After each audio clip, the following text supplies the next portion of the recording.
For the second consecutive day, YD will take on Orleans, this time at Red Wilson Field. They host the Firebirds after a 3-3 tie last night. 29 combined strikeouts during the contest. And Pat Gallagher gets the nod, his fourth start of the year and third time going up against Orleans. Will Connerly alongside Brad Klein, and YD set to take on an Eastern Division rival. And the East is so tightly contested right now, and a big opportunity for Pat Gallagher on the mound. Well, with Pat Gallagher on the mound, YD's always going to compete, no matter who they're playing, whether it's Bourne or Chatham or Hyannis, anyone, and Orleans no exception, because he just keeps you in the game, and he wants some redemption against the Firebirds. That first time out, he hasn't forgotten about the small ball that really came back to bite him. So Pat Gallagher setting in to face Peyton Chatagnier, hitting .277 on the year. Hitting .240 against the right-handers, and the right-hander from UConn, Pat Gallagher, first offering in there for strike one. And you mentioned Gallagher. He is familiar with the Orleans lineup, but it looks a little different than the previous two times that he has faced the Firebirds. They have had some shuffling in their order, players leaving. Connor Cox, Rylan Thomas. This is a swing and a miss by Chatagnier, who were instrumental pieces to that order, but then they've also added some pieces throughout that process as well. Jeff Costello, who's in the lineup making his first appearance with Orleans, playing right field. He actually played for YD in 2019, small sample size, went 4 for 10. The 0-2. Swing and a miss, and Pat Gallagher makes quick work of Peyton Chatagnier, and they throw it around the horn, one away. Well, Gallagher was telling me last night his pregame routine not really determined by anything besides staying calm. And throughout pretty much the entire day, from the time he wakes up, it's just about keeping that heart rate low and staying composed. And early on, he looks very composed, making quick work of Chatagnier. First offering fouled to the right side by Julio Marcano, hitting .191 on the season. A .136 against right-handers compared to .267 average against left-handers, the designated hitter for Orleans. Has a big open stance, and the 0-1 from Gallagher. Grounded to shortstop. Peyton Graham comes up on it. Across the diamond, Cody Huff has to go off the bag to get it, and Marcano is aboard. So Julio Marcano gets aboard after Peyton Graham came to glove it, but the throw went high, and it's an error on Peyton Graham as Luke Keeschel comes to the plate. Well, Graham has such a live arm, and he knows it. It seemed like he was a little too calm in his pursuit of the baseball, and then thought he had more time than he actually did against the speedy Marcano. And at the end, he realized he didn't have that much time, had to rush. Gallagher misfires on the first offering to Keeschel, hitting .222 on the season. Keeschel, smaller sample size for him, but went 1 for 4 yesterday, but it was a big one, a tying home run. In the bottom of the 6th, and the score stood at 3-3. That's what he made it when he hit the home run. And Keeschel playing in his 6th game of the summer, currently 4 for 18 with 2 runs scored, but had a big home run last night. And the games against Orleans and YD this year, they've been really competitive. The walk-off that Nate Baez had on the single here at Red Wilson Field off of Orion Kirkering, who's on the mound tonight. For Orleans, you'll see him in the bottom of the 1st. As Gallagher has a ball and a strike here to the 3rd hitter in the lineup, Luke Keeschel. And he hits it toward left center field. Hit well. In the gap. It's down right off the fence. Julio Marcano rounds into 3rd, and it's a 1-out double in the top of the 1st. Orleans with runners on 2nd and 3rd for Chase DeLauder. Well, Luke Keeschel has not been on the Cape for very long, but he has really proven an ability to hit for extra bases and hit in big spots. Had the home run yesterday that really put YD behind the 8 ball, and Keeschel starting off in the 1st inning this time. His 2nd consecutive game with an extra base hit. As mentioned, Pat Gallagher making his 3rd start against Orleans. Through those previous 2 starts, 9 1/3, a 6.75 ERA, 14 strikeouts and 2 walks. But in a little bit of a pickle right now facing Chase DeLauder, With runners on second and third, a prime opportunity for an RBI for DeLauder as he takes a fastball on the outside corner for strike one. For a guy who's atop the leaderboards in runs driven in and home runs, one of the better hitters in the league so far, Chase DeLauder, but it hasn't been the case against YD. Hitting .296 on the year, but he's 1 for 15 in 4 games against the Red Sox. Ball scoots away from Dominic Keegan. A run's going to come across, and Orleans is on top 1-0 in the top of the first, and it's Luke Keeschel who moves to third base. So one across and one runner still at third with just one out, and a 1-0 lead for Orleans. Well, Dom Keegan catching for the first time in the CCBL as a YD Red Sox, and not on the same page with Gallagher early on, the infield already in. So the wild pitch got away from Dominic Keegan, a ball and a strike. DeLauder checks, doesn't go, 2 balls and a strike.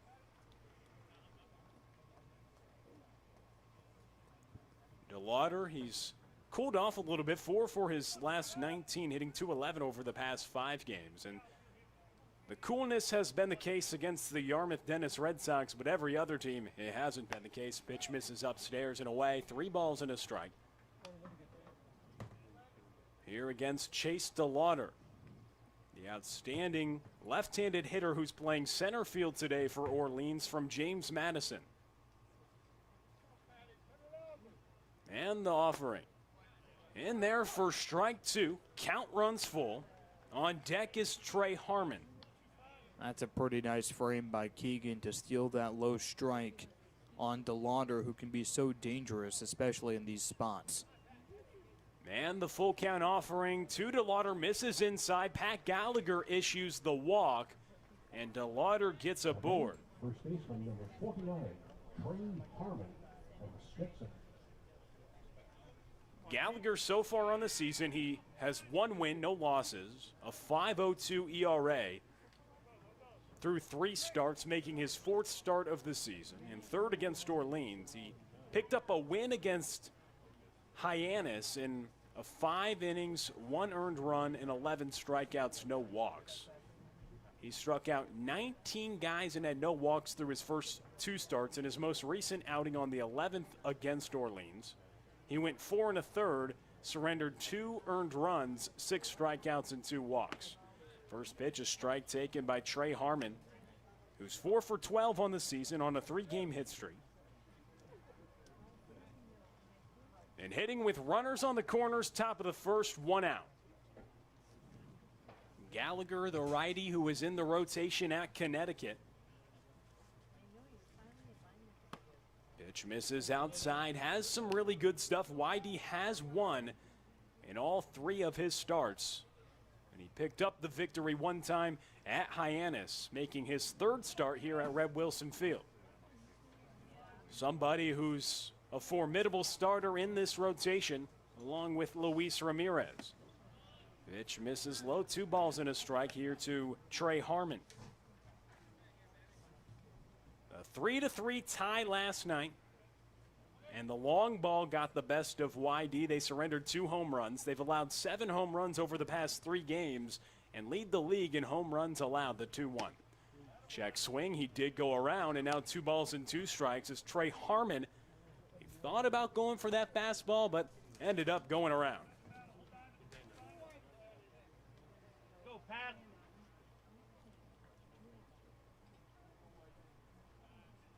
Gallagher potentially looking for the strikeout. Orleans struck out 15 times as a team yesterday. A check over at first. Every hitter in the lineup at least fanned 1 time.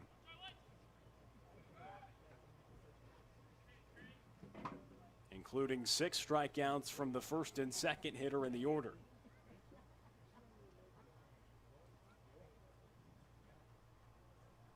And the offering. Misses low and count full again. 3 balls, 2 strikes, and 1 out with runners on the corners and Trey Harmon at the plate. The error by Peyton Graham, the double by Luke Keeschel, and then Chase DeLauder drawing the free pass. 3 straight runners getting aboard against Gallagher. First time that has happened to the right-hander this year. Runner is off. Ball grounded to the left side. Zach Liu makes the play, throws it over to first, and it's in time to first, but another run comes across. Orleans up 2-0, but a nifty play made at the hot corner by Zach Liu. Third baseman number 20, Tyler Lockwood.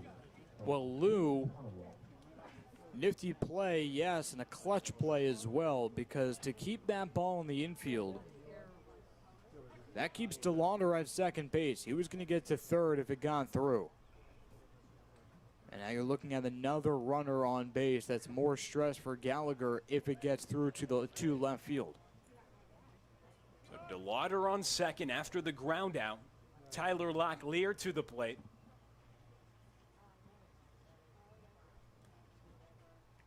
Takes the first pitch low. 3 for 16 on the year against YD, but one of those hits has accounted for 4 runs. He had a grand slam against YD. And all his home runs have come against right-handers this year, hitting .231 with 4 home runs, but was the A-10 Player of the Year and a third-team All-American this past season. Gallagher takes a check. Over on DeLauder, delivers the pitch. It misses low. New battery, as you mentioned, Dominic Keegan from Vanderbilt behind the plate. Can play the corners as well, but catching today with Pat Gallagher. First time these two are working together.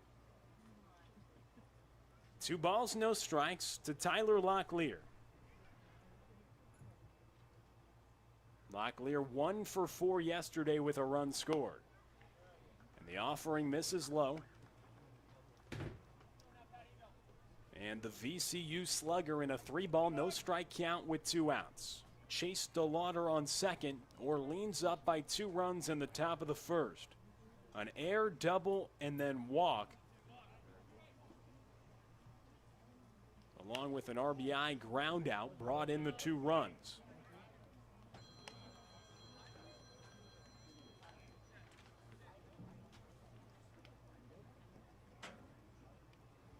Locklear with 14 runs driven in this season.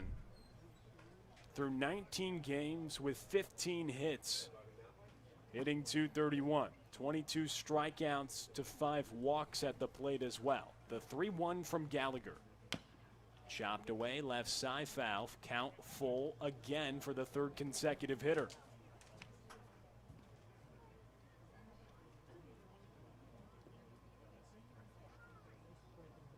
The 3rd multi-run inning for Gallagher this year on the mound when opponents have scored 2 or more runs against the right-hander. 2 across for Orleans here in the top of the first. 3 balls, 2 strikes, 2 outs. DeLauder, the runner at second. That ball hit hard to the left side. It's down. Extra bases. Chase DeLauder coming in to score, and it's Locklear with a stand-up 2-out double in the top of the first. A 3-0 lead for Orleans as they're putting it on in the top of the first here with 2 outs. Now batting, right fielder number 20. Locklear just ambushing that pitch, and Gallagher left it up. It was just trying to get it past Locklear on a breaking ball, and he wasn't fooled. So 2 outs, and he's sitting on that breaking ball with a runner in scoring position. That's a recipe for disaster for Gallagher. Jeff Costello to the plate. Making his first appearance with Orleans, a rising senior at Northeastern. And takes the first offering for strike 1. Hit .329, which was 14th in the conference. Had 55 hits during his campaign. Played with YD in 2019. Was supposed to play with them in 2020. Only played 6 games during the 19th season. Went 4 for 10 with a double, triple, and a couple RBIs.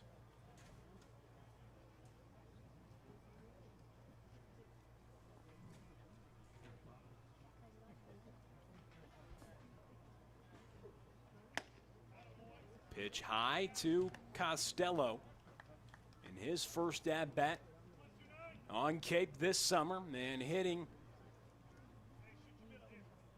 in the 7th spot in the order, but coming to the plate in the top of the first, a 3-0 lead for Orleans.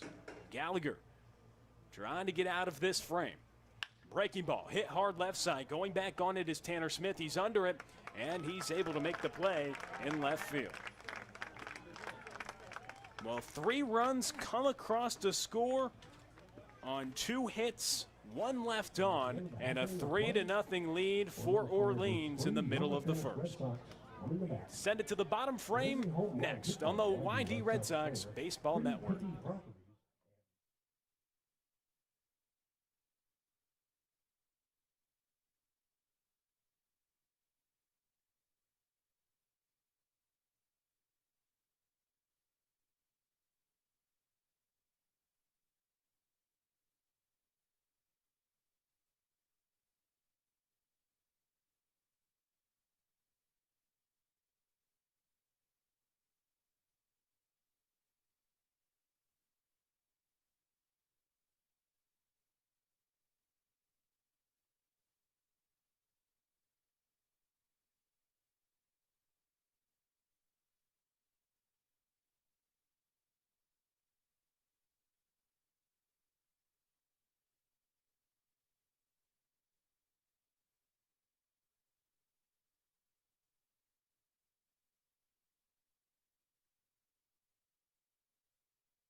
Back with you at Red Wilson Field, a 3-0 lead for Orleans in the bottom of the first. Alongside Brad Klein, Will Connerly with you, and Orion Kirkering on the mound for Orleans, making his first start of the summer. His longest outing thus far on the summer is an inning and 2/3. He threw 4 2/3 at Houston for USF this past spring. 50 innings when he had a 2.88 ERA, but in 33 collegiate appearances just has 1 start on the mound, and he's pitched against YD before. He was on the mound when YD walked it off against him. He was trying to complete the frame and get the final out, but when an inning and 2/3 on the 26th here at Red Wilson Field, that is his longest outing of the summer. Been primarily used out of the bullpen. 5 innings, 5 strikeouts, 3 walks, and 6 hits with a 7.20 ERA. His last appearance, he threw an inning and a third of scoreless ball at Falmouth. As that ball hit hard by Wyatt Hoffman to the left side, and it's down. Wyatt Hoffman motoring into second, and he starts off the bottom of the first with a double, his 5th consecutive game with a double, and Wyatt Hoffman continues to produce one of YD's best hitters. 5 straight games with a double, and he doesn't cool off here at Red Wilson Field, hitting a cool .414 at home. It's just become a habit for Wyatt Hoffman at this point. Prior to this 5-game stretch for doubles, Hoffman only had 3 extra base hits, 2 doubles, and a homer, but he's really come into his own, and it's still hard to recognize this version of Wyatt Hoffman compared to the first 5 games we saw from him and basically his entire NCAA career. Breaking ball in for strike 1. New atmosphere, new location, and opportunity to thrive and excel. That's exactly what Wyatt Hoffman has done this summer. And as your leadoff hitter, he's the leading hitter in the league with runners on base, hitting over 700 with runners on base. He had another knock with runners aboard last night at Eldridge Park. 0-1 count here to Tanner Smith, who's 5 for 14 in 4 games against Orleans On the summer, he pops it up right side. Peyton Chatinier is there, and there's one away. Well, Tanner Smith First baseman, might just be 26, pressing at this point because he's so talented, and there's really no reason for him to fall into this now 1 for his last 20 rut. But he did say, and we asked him after that game, the 4 RBI, 2 home run game at Red Wilson Field, hey man, what was the difference? And he basically just said, no, it's just my turn. And he might say the same thing about this run he's in. Cody Huff at the plate and takes the first pitch for ball 1, and that happens with players, and he says sometimes it's really hard to explain. And ever since that big game, he has been 1 for his last 20 after his 2 home run game here at Red Wilson Field. He takes it for a strike, and sometimes those streaks are hard to explain, and just like the success, same as well. Cody Huff hitting .255 on the year with 1 home run and swings through the breaking ball from the right-hander. Now a ball and 2 strikes. Kerkering 6'2", 215, one of the hardest throwers on the pitching staff for the Firebirds. Works only out of the stretch, and it's what he mainly did at South Florida. He was very effective out of the bullpen with a 2.88 ERA this past spring in 50 innings. Huff doesn't chase at the breaking ball.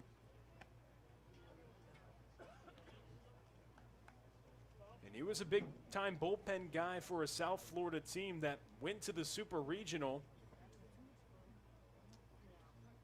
And they were able to win that regional, and they were picked by their own conference to finish last in the AAC as Cody Huff is rung up. There's 2 away. So 2 straight outs after Wyatt Hoffman led off the frame with a double, and that brings up Dominic Keegan. Vanderbilt. Now that's the second time we've seen that fantastic slider by Kerkering low in the zone, and when it's moving like that and it's shifting away from the right-handed hitters, we saw it against Wyatt Hoffman, it's unhittable. He struck out 62 batters in 50 innings while posting the 2.88 ERA this past year, as the slider's there for strike 1 to Vanderbilt's Dominic Keegan. But if he can use the slider on the inside corner, it's basically coming, think about it, if you're a right-handed batter, it looks like it's going to hit you for about 30 feet of the 60 feet 6-inch flight path.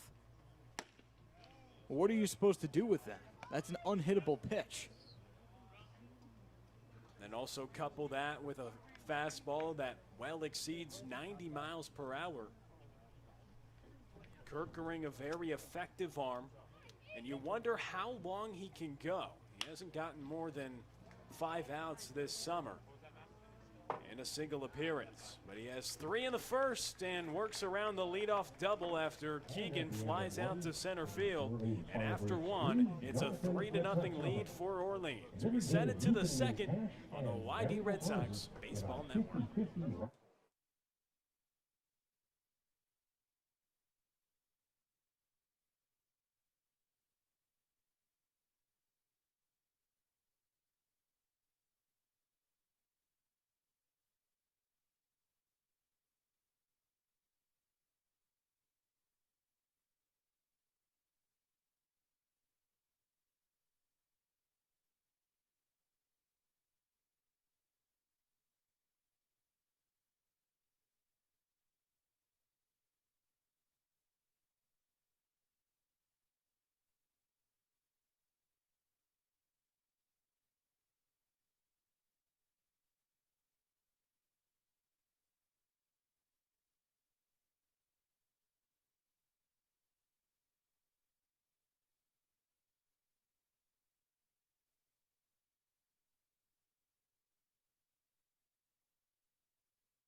Back on the YD Red Sox Baseball Network, Pat Gallagher back on the mound for YD.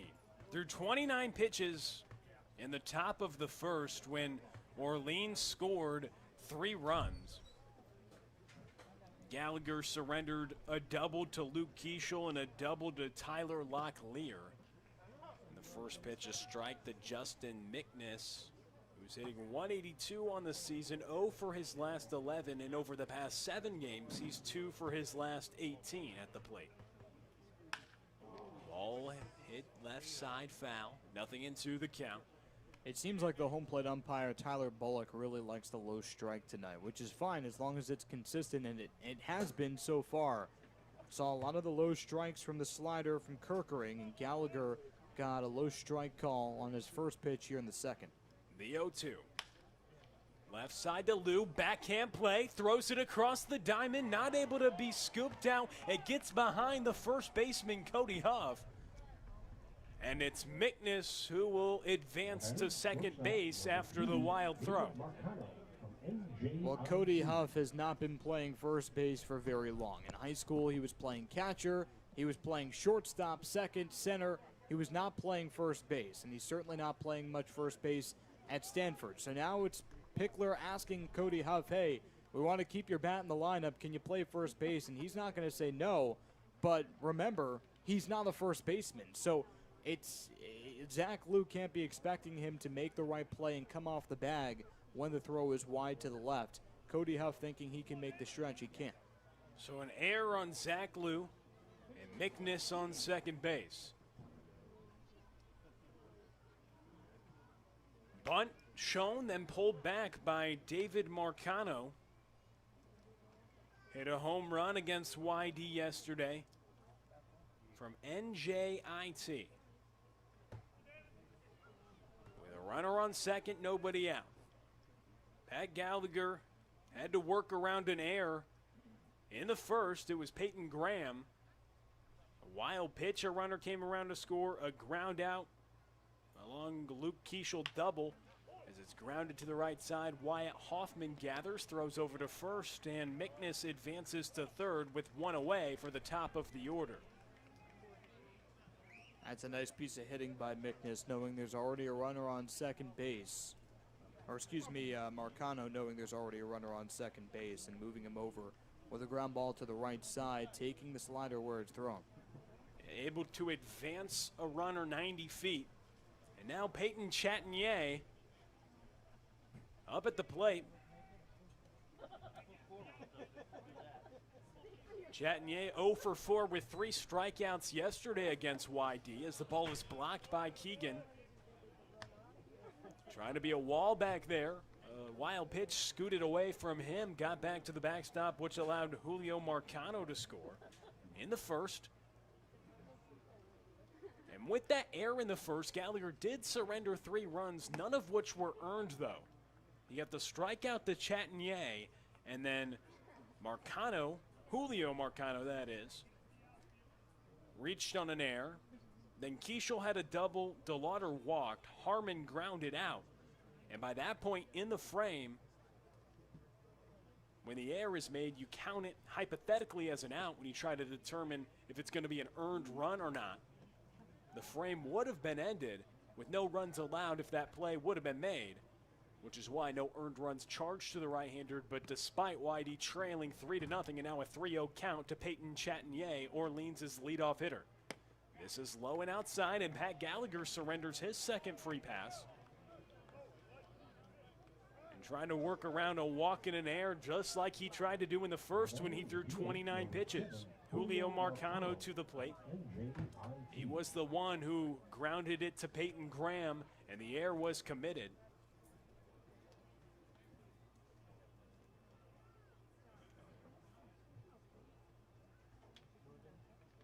YD with runners on the corners, 1 out, Pat Gallagher on the mound trying to work out of the jam. YD already trailing 3-0. Pitch misses high. YD has now committed 27 errors on the season, playing in their 22nd game of the season right now. A ball, no strikes, 1 out. Runners on the corners. for Julio Marcano.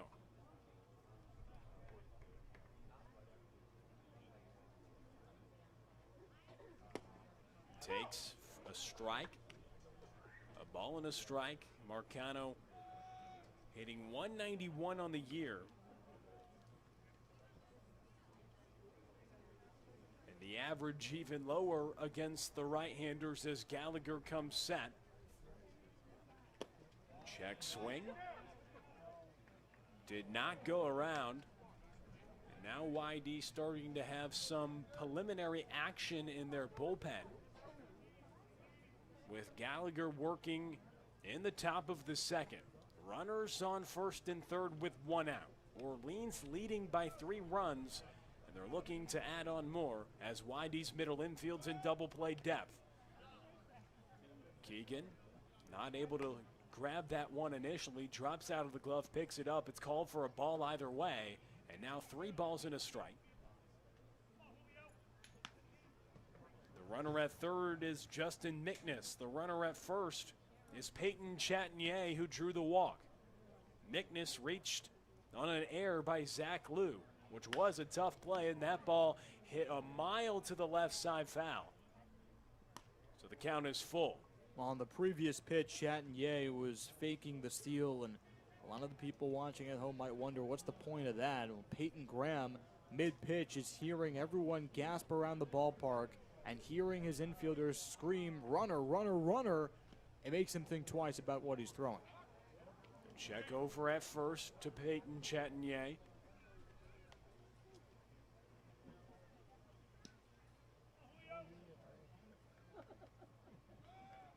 Marcano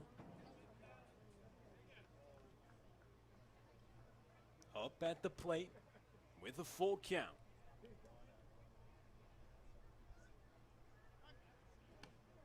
Check over once again.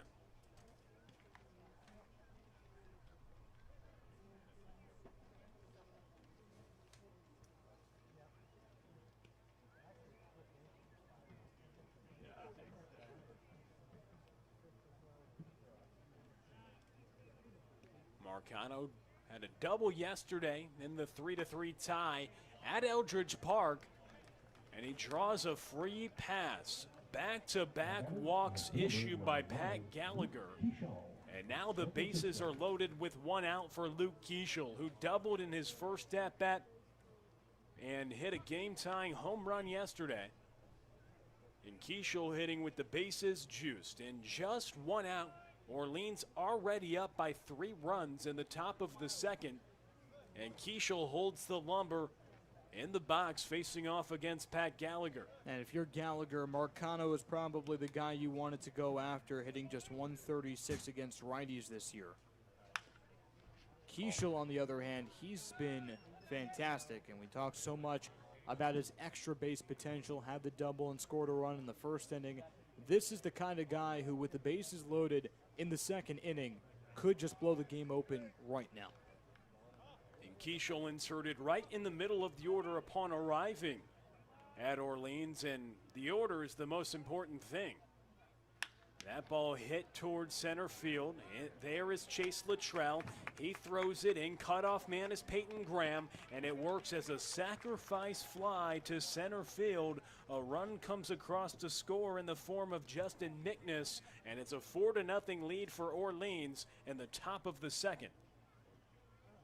And with Keeschel producing at the plate, was 3 for his last 7 with a home run and 3 runs driven in over the last 2 games. Hit the big home run yesterday and put in the lineup despite never really playing left field in his life. His 4th run driven in of the season. And now Chase DeLauder comes to the plate. 2 outs with 2 aboard. DeLauder drew a free pass last time up. Strike outside Black. 0-1 the count. 4-0 lead for Orleans. DeLauder has reached base safely in 6 of his past 7 games, but he's 3 for his last 15. He's had 1 hit, now playing in his 5th game against the YD Red Sox during this season series. That YD has controlled. They're 2-0-2 against the Firebirds. Not suffering a loss yet to Orleans, but trailing 4-0 in the top of the 2nd with Pat Gallagher on the mound, and you wonder how long he'll go in this outing with action and YD's bullpen.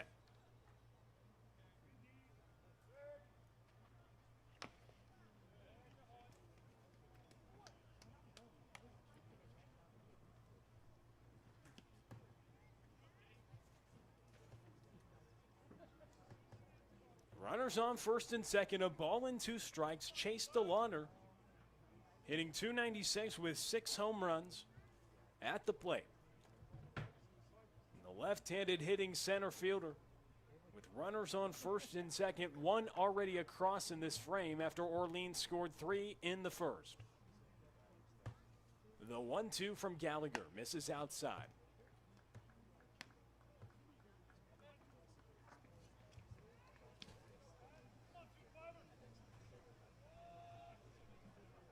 Two balls and 2 strikes with 2 outs.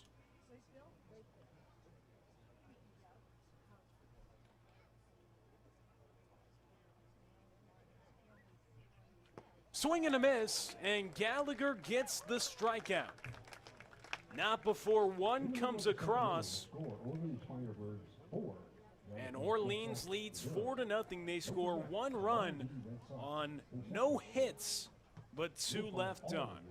In the middle of the 2nd, a 4-0 lead for Orleans. We go to the bottom frame next on the YD Red Sox Baseball Network.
Back at Red Wilson Field, a 4-0 lead for Orleans. Alongside Brad Klein, Will Connerly with you, and Peyton Graham at the plate for YD takes the first pitch for a strike. It was the good slider from Orion Kirkering.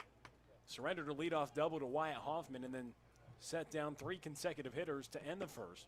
And it's another sharp slider for strike 2. A really tight breaking ball that the hard-throwing right-hander has in his repertoire.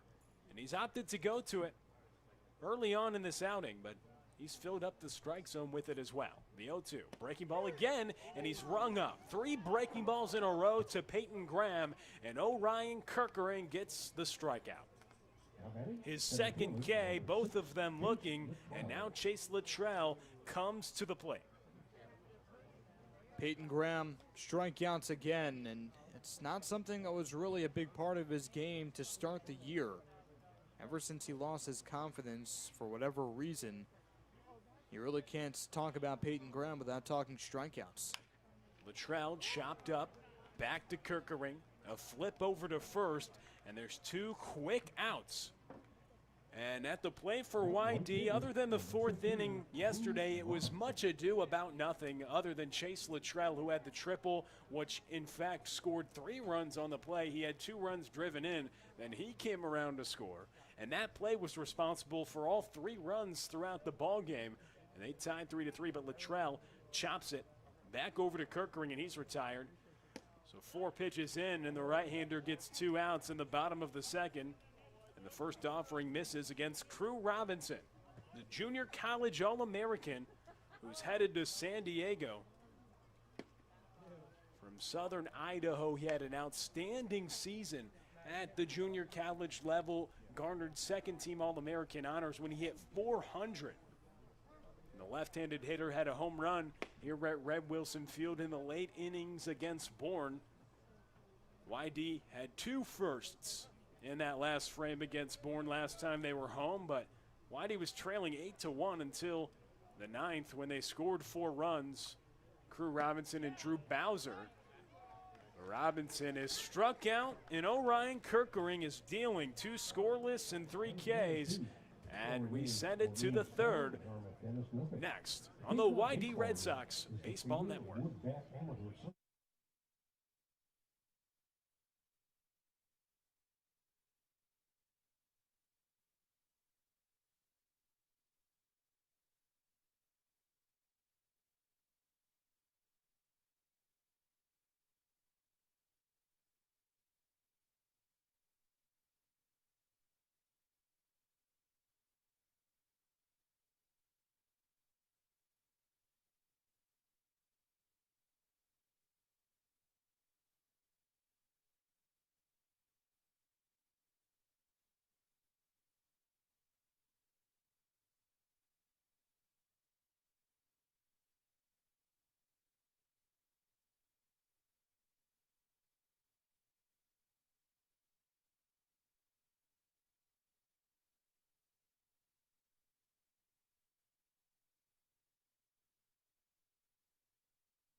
Back here on the YD Red Sox Baseball Network alongside Will Connerly, I'm Brad Klein. Happy to be with you for the top of the 3rd inning in Orleans, already on top 4-0. Trey Harmon, the righty first baseman, leading off and takes the first pitch fastball at the knees for strike 1. Well, Harmon coming in and transferring to Stetson now from Kentucky. Checked his swing and fouls it off of his left ankle. He's okay. No balls, 2 strikes. Home run derby champion in the PGCBL in 2019, but this is a guy with a lot of power. A lot of power. Only singles so far in 4 games played for Orleans. But that's his bread and butter. As the changeup misses just outside, 1 ball and 2 strikes. For Pat Gallagher, the righty from UConn, who's already been nicked up for 4 runs. None of them earned, though. 3 in the first and 1 in the second. Harmon back to the screen.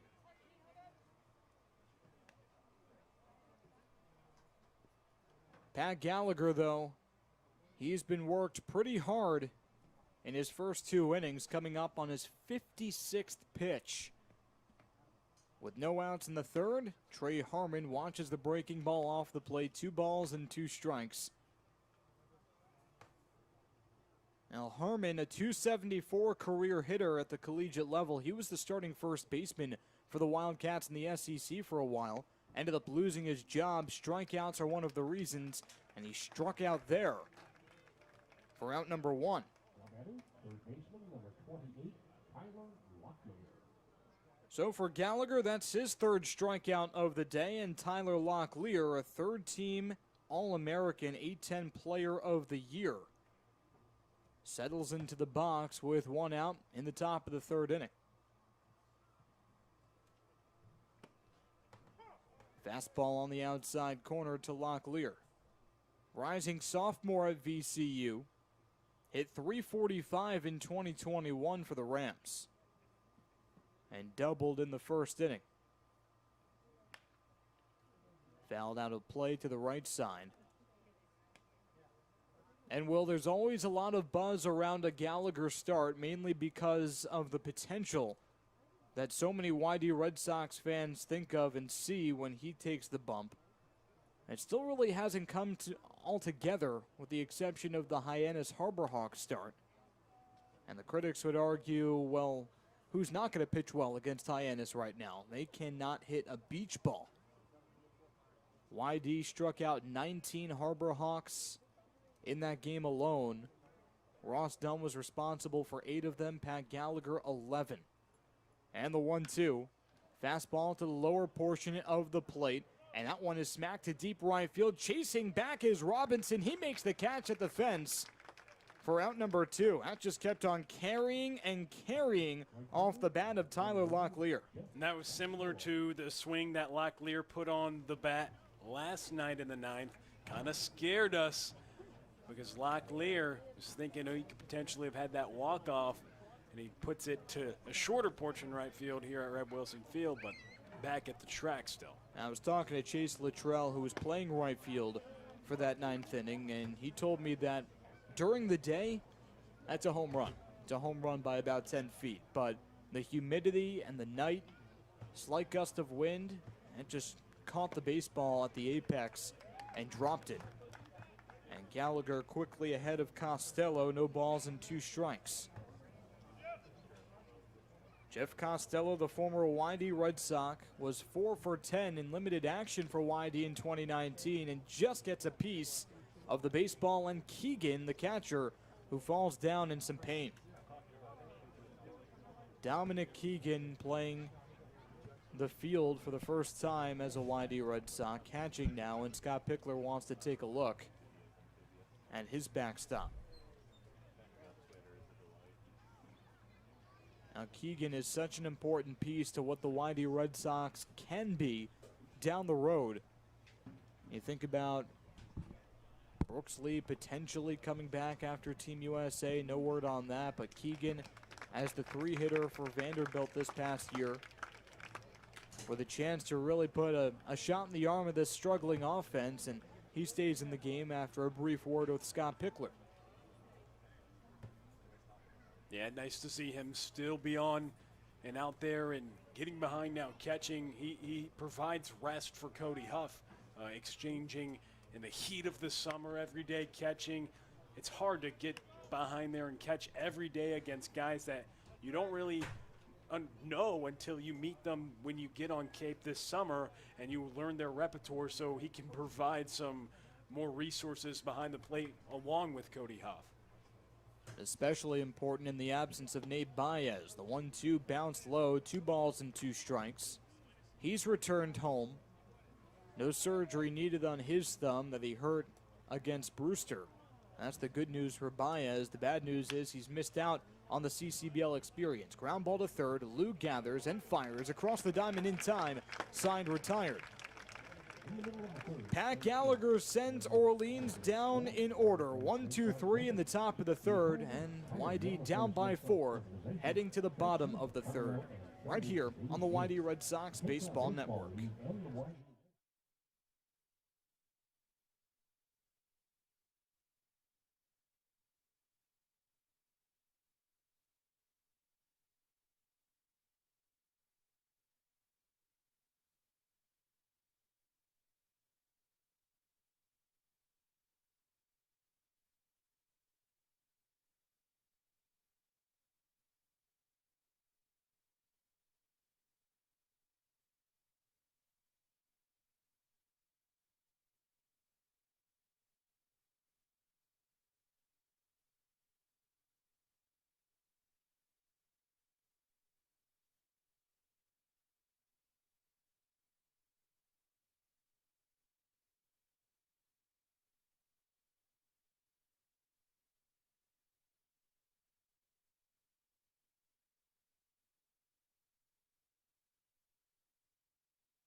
Bottom of the third inning, Orleans leads YD 4-0, and Orion Kirkering still on the mound for the Firebirds. That's the first time we're able to say that this deep into a CCBL ball game, but that's the truth. Orion Kirkering recorded 5 outs against YD in his first appearance. Diving catch made by the third baseman Locklear for a screeching first out off the bat of Drew Bowser.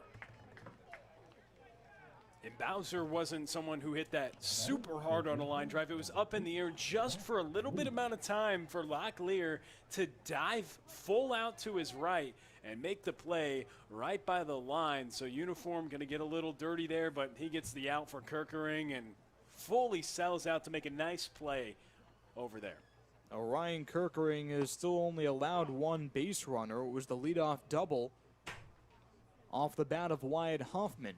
No balls, 1 strike quickly on Zach Liu, who's only 1 for 8 against Orleans this year. Now no balls and 2 strikes as the fastball zips right by him, but Kirkering recorded 5 outs against YD. That was his longest appearance of the season going into this game. It was also his first, but now 2 1/3 under his belt. Liu, ground ball over to Locklear, backhanded stop rather, and the throw over across the diamond, not in time. Zach Liu muscles out an infield single, and Tyler Locklear once again tested. And that's the second hit for Zach Liu this season at home. He's now 2 for 16 at Red Wilson Field with 6 hits on the season so far. And here comes Mr. Hoffman, Brad, with what do we got here? Runner on base. Going into this game, and still hitting .706 with runners on base. Big swing and a miss at the slider, gets back to the backstop. The backstop, Mickness, the catcher, could not corral it. And on to second is Zach Liu. So now a prime RBI situation for Wyatt Hoffman as the Red Sox still trail by 4 with 1 out in the bottom of the third inning. Wyatt Hoffman hitting .625 with runners in scoring position.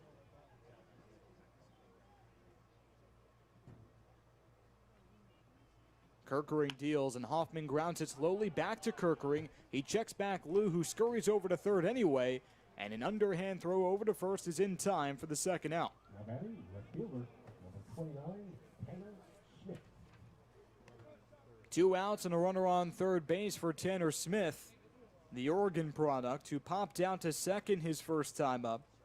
1 for his last 20 ever since his 4 RBI, 2 home run game right here at Red Wilson Field.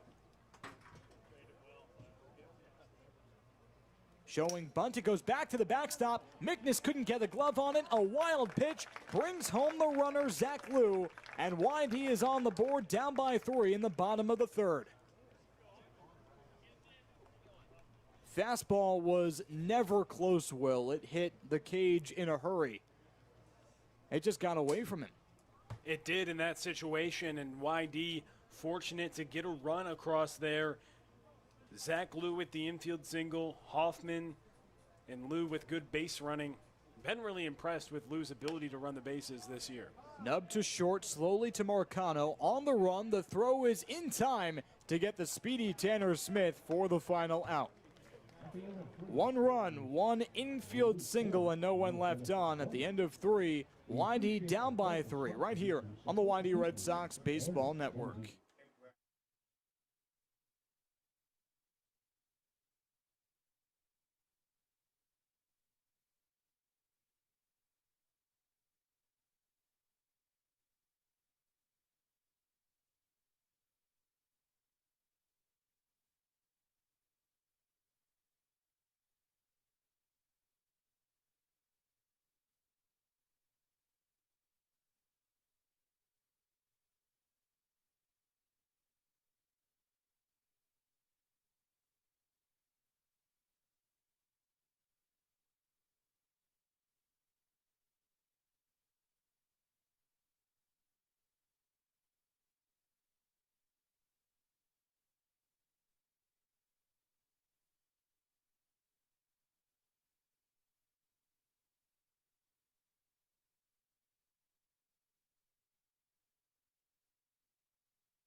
Back on the YD Red Sox Baseball Network in the top of the fourth inning, and the first ever appearance for Zach Patterson from the University of the Pacific, a 6'3" junior, making his YD debut in relief of Pat Gallagher, who went 3 innings, gave up 4 runs. None of them were earned. And a slowly hit ground ball to the left side, and Zach Lou, the third baseman, waits for it to slice foul. No balls and 2 strikes on Jason Mickness, or rather Justin Mickness, but Patterson with a 4.44 ERA in 24 1/3 innings pitched at Pacific in 2021, had 3 saves and a 2-0 record. And here's a guy who is providing some bullpen depth for a team that right now is decimated in the bullpen.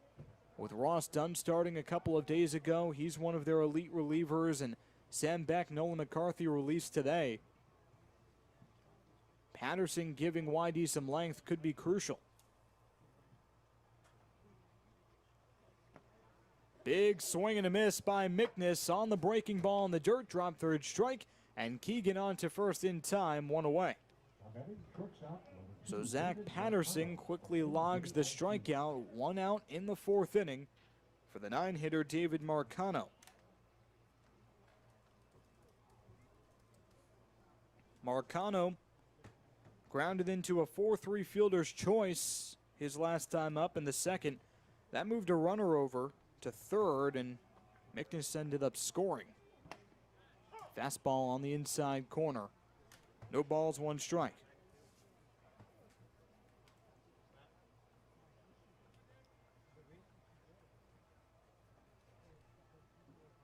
Patterson, the righty, originally committed and played for a semester, was at Utah. Decided to go closer to home after his first semester in Salt Lake City. Made the transition to Ohlone College in Fremont, California. Switched to pitching and playing the outfield. And this is a guy who's played both ways for pretty much his entire career. 2 balls and 1 strike on Marcano. But definitely primarily a pitcher. Hit a .158 for Pacific. And the 2-1 popped foul out of play by Marcano. And even though Pacific went just 17-34 on the year, they won his last 2 appearances for Patterson. Or excuse me, 7 appearances. So Patterson is known to win on the mound, and now in a full count with 1 out in the fourth inning. With 2 Pacificers in the infield right now for the Red Sox, and chopped foul on the payoff pitch to Marcano.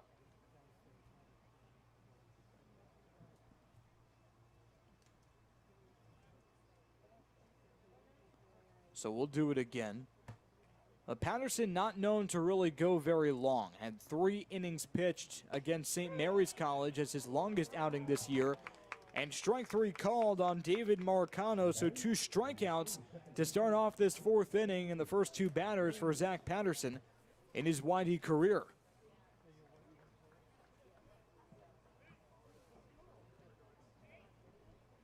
Patterson this past season had 23 strikeouts and 12 walks allowed. And zips in a fastball to the leadoff man, Peyton Chatagnier. Struck out swinging his first time up in the first inning and walked in the second. And in a hurry, Patterson approaching some history here. 3 strikeouts was his career high at Pacific and still is, but potentially not for long, already with 2. And a big swing and a miss on Chatagnier there. Peyton Chatagnier coming into this game hitting .240 against righties. Now just a shy under that. And Chatagnier pops it up to center field. Latrell saunters under it, and he makes the catch, side retired. Welcome to the CCBL, Zach Patterson. needs just 14 pitches to get 3 outs on Orleans. 1-2-3 in the 4th inning. To the bottom of the 4th we go. It's 4-1 for the Firebirds right here on the YD Red Sox Baseball Network. I'd also like to thank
Back on the YD Red Sox Baseball Network alongside Will Connerly, I'm Brad Klein. In the bottom of the 4th inning, Orleans 4, YD 1, fresh off the heels of a 3-3 tie in Orleans less than 24 hours ago, and a first pitch slider from Orion Kerkering to Cody Huff for strike 1, and Kerkering has really been mixing up his pitches well. It starts with that slider though, Will. It does. The slider's really good, and that's how he's been able to be effective against YD during this outing. He's worked efficiently. He's been very effective, and it's a big reason why, of course, making his first start of the summer, you expect him to make his longest outing of the summer. And Cody Huff, ground ball down the left field line. It's a base hit. Huff rounds first. He's on his way to second. The throw over is not in time. There you go, Cody Huff. A great piece of hitting right there down the left field line. Not trying to do too much there. Pulling it down the left field line and earning himself an extra base hit. Nice to see for Cody Huff right there. Well, Cody Huff notches his second extra base hit in the CCBL this year. The first was a home run, and Kelly Nicholson out to have a word with Kerkering. Talking with Justin Mickness, the catcher, as well. This could be it. There's been some action in the Firebirds bullpen for a little while. He's only thrown 35 pitches through 3 innings, and he's been pretty effective. And they're going to keep him in the game. His high of pitches was when he tossed 4 1/3 at South Alabama. Reverse South Alabama, he threw 74 pitches. Kerkering, a bullpen guy for South Florida, now trying to make the transition as a starter. As that one is slapped to deep center field, DeLauder chasing back. He looks up, it's gone. Dominic Keegan with a long ball in his second at-bat of the day. His first home run as a YD Red Sox. His first hit in the CCBL. And YD is down by 1 in the bottom of the 4th. A great piece of hitting right there by Keegan. Goes dead center. Chase DeLauder, he didn't have to move much there. Way out of here. Good piece of hitting right there. Right up the middle. Stays through it. Last time he hit it to DeLauder in center field. This time hits it over his head. And Keegan, who had 15 home runs at Vanderbilt, we all know about his power. We saw it right there. 4-3 the score. Orleans leads, and YD is breathing down their neck with 3 unanswered runs. 1 ball, no strikes to Peyton Graham. He chops it over to third. Tyler Locklear backhands it and throws it across the diamond in time. 1 away. I mentioned that Orion Kerkering, a bullpen guy for South Florida, and one of the growing pains you often see with those relievers trying to transition in the CCBL is the third time through, the second time through the order. And YD getting a better read on Kirkering now, as Chase Luttrell skies it foul down the left field line and out of play.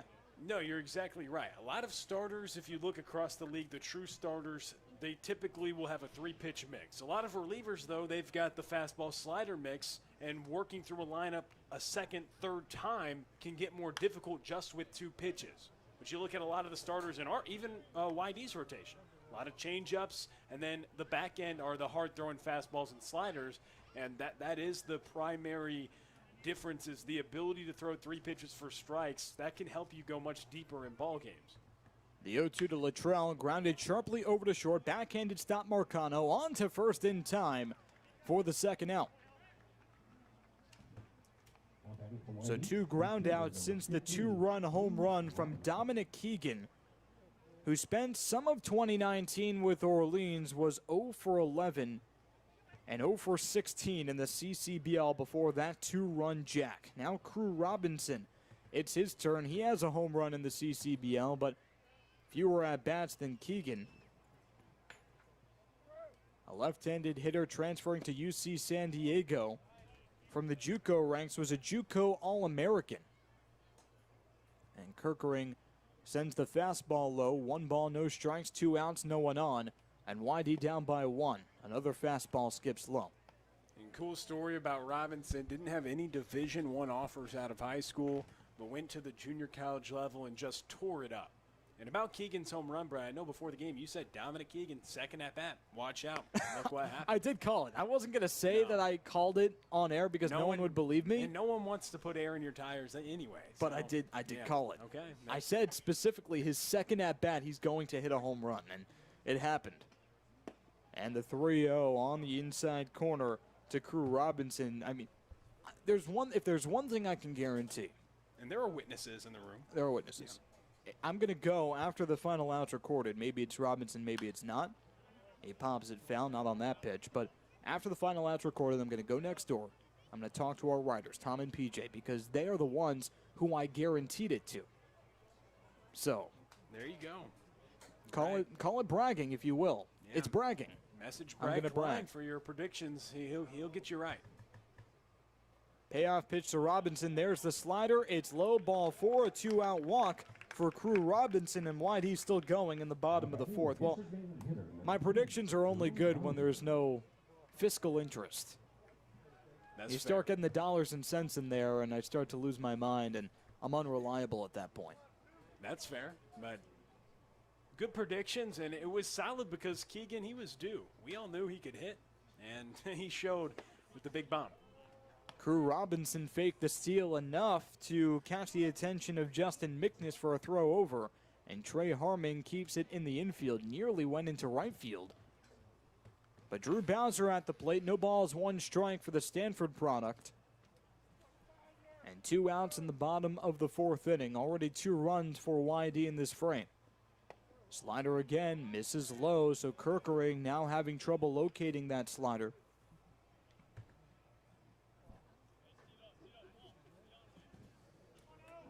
And Orion Kirkering giving up the 2-run home run.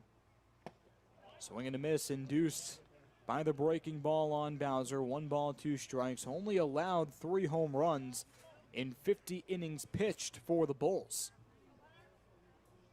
Yeah, keeps the ball down a lot, was working down, but this inning, 2 extra base hits off him. He's leaving the ball up a little more. And the 1-2. Chopped over to Kirkering. He fields it and throws over to first in time. Side retired. But 2 runs on 2 big hits. A double by Cody Huff, and short after, a bomb to dead center for Dominic Keegan, his first in the CCBL. And YD down by just 1. To the bottom, or rather top of the 5th we go, right here on the YD Red Sox Baseball Network.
Top of the fifth inning on the YD Red Sox Baseball Network alongside Will Connerly. I'm Brad Klein, and Orleans leads 4-3, but YD with 3 unanswered runs. Here's a screeching line drive to deep left field, and Tanner Smith is there to make the leaping catch on the warning track for a loud first out on Zach Patterson, who cruised in his first frame as a YD Red Sox, 2 strikeouts. Yeah, he did, and we mentioned the most he had at Pacific was 3. And speaking of Pacific and speaking of San Francisco, these two teams played against each other when you talk about Luke Keeschel. So Julio Marcano retired. Luke Keeschel, the star freshman from San Francisco, takes the breaking ball down the middle, strike 1. Now Keeschel was really a star in the WCC. And when it comes to Pacific, had 6 hits in a 3-game set, and he drives it to deep left field, but way foul and had home run distance for sure, but was foul off the bat. Yeah, he didn't face Patterson. Patterson actually came in a close ball game that had a walk-off run scored by Wyatt Hoffman in the bottom of the 10th in that series, and Patterson picked up the win, but he came in the batter after Keeschel. They brought in the right-hander during that series. 1-2 to Keeschel now. So a win for a YD Red Sox, and or rather, was it a save or it was a win? He picked up so the it was win. a win for a YD Red Sox and a game-winning run for a YD Red Sox. Yes. And Keeschel in that game did go 2 for 3. Oh, that'll play. Pop up, shallow right field. Robinson coming on. He waves off the Tiger from Pacific, Wyatt Hoffman, for the second out. Yeah, so Patterson, he is familiar with his second baseman, Wyatt Hoffman, both playing at the same school, but also with some of the opponents as well. You'd have to think that Wyatt Hoffman wants in on every Zach Patterson mound visit at that point. You think so? In the CCBL. Potentially. Oh, that's his boy, right? Yes, sir. Here's Chase DeLauder. Lefty from James Madison puts a jolt into this one to the left field line. It's down for a base hit. Chase DeLauder scurrying over to second. There's a throw. It's not in time. Tanner Smith couldn't get it in early enough, and Chase DeLauder is on second with a 2-out double. And that's Chase DeLauder right there. You don't hit 385, which was one of the best marks in the country at James Madison, without using the whole field. Now 5 hits to left, 4 to center, and 4 to right in his hits that aren't home runs. He has 6 of them that are down in the outfield. He uses the whole field. He did it right there, spraying it to the left side. So here's Trey Harmon with a runner on second, 2 outs, and a 1-run lead in the top of the 5th inning. 0 for 2 on the day, struck out swinging in the 3rd. And Patterson now in his first bit of trouble as a YD Red Sox. Starts Harmon off with an elevated fastball, 1 ball, no strikes.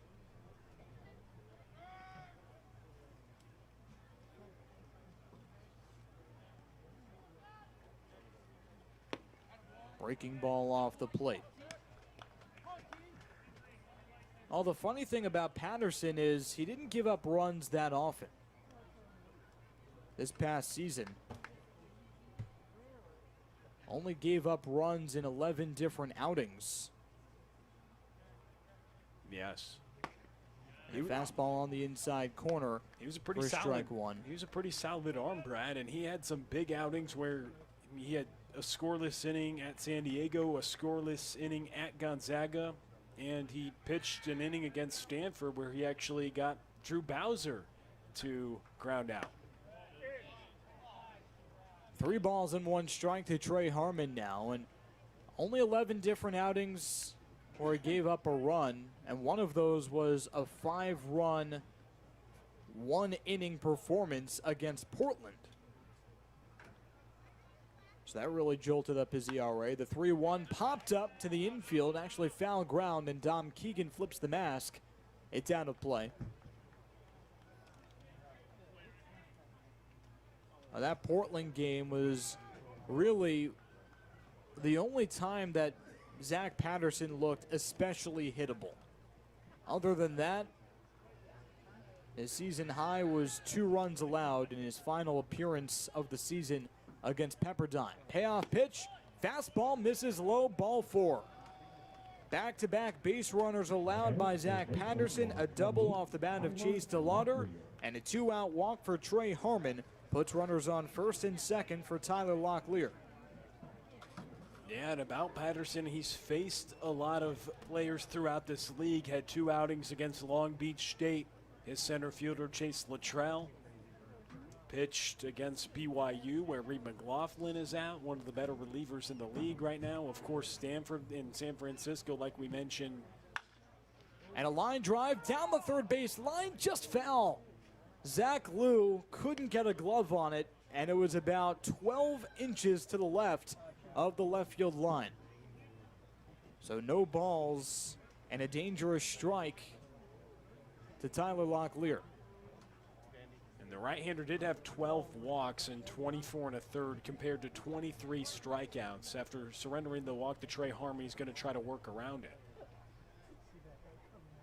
And the 0-1 to Patterson. Slider misses way outside. Dom Keegan keeps it in front of him. And Chase DeLauder dancing off of second base. He scurries back.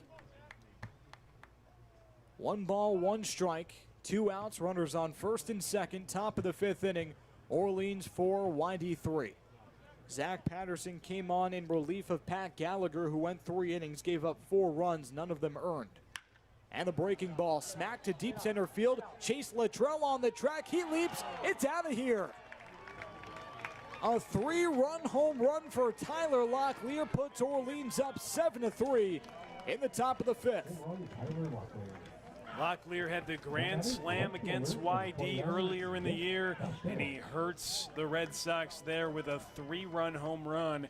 He's got 5 hits on the summer against YD, with a double in the first and now the home run in the 5th, and 2 of them are multi-run home runs, a grand slam and then a 3-run shot there. And Patterson only allowed 4 home runs in 19 appearances this past year for Pacific. And the 2 outs is when the wheels started to fall off the wagon. DeLauder had the double to left, the walk to Harmon, and the home run just like that. A 7-3 advantage for Orleans. Yeah, he had 5 consecutive outs recorded after a spotless 4th inning. Line out, pop out, then a double, a walk, and a 3-run home run from Tyler Locklear. And the 0-1 misses low to Jeff Costello. He's given Chase DeLauder a run for his money. His 5th home run of the summer, all of which have come against right-handers. DeLauder tied for the league lead in home runs. Ground ball slowly hit over to Hoffman. He fields it on 1 knee and onto first in time. Side retired. But 3 runs on 2 hits, a double and then a 3-run home run sandwiched by a walk. Tyler Locklear erasing the 3 runs that YD mustered in the 3rd and 4th. Heading to the bottom of the 5th now. Orleans up by 4 right here on the YD Red Sox Baseball Network.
Back on the YD Red Sox Baseball Network, bottom of the 5th inning, and YD has some work to do. Down by 4 after the 3-run shot off the bat of Tyler Locklear in the last frame, and a ground ball slowly hit off the bat of Zach Liu.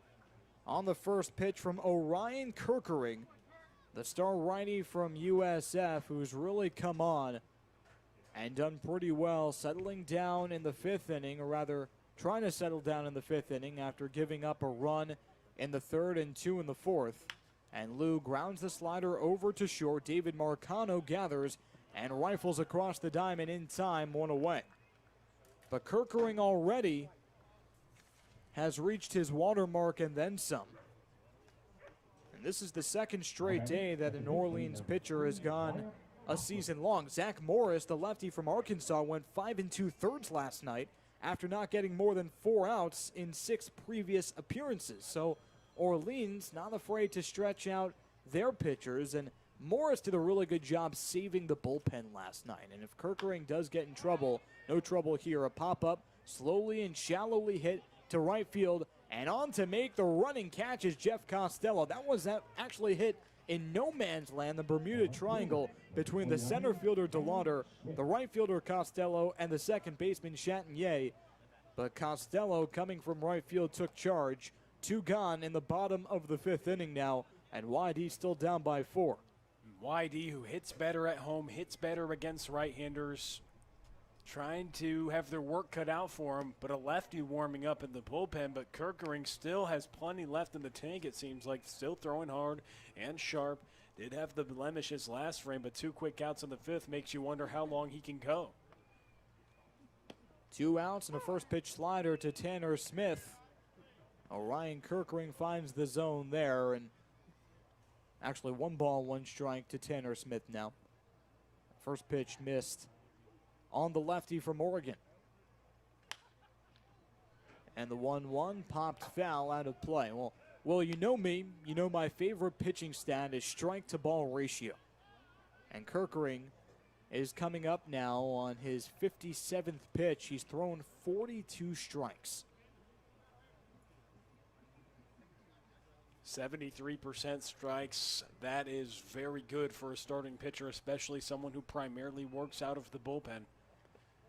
And Tanner Smith checked his swing, did not go on the breaking ball that misses low. So 2 balls, 2 strikes, and 2 outs in the bottom of the 5th inning. YD down by 4, and Tanner Smith is 0 for 2.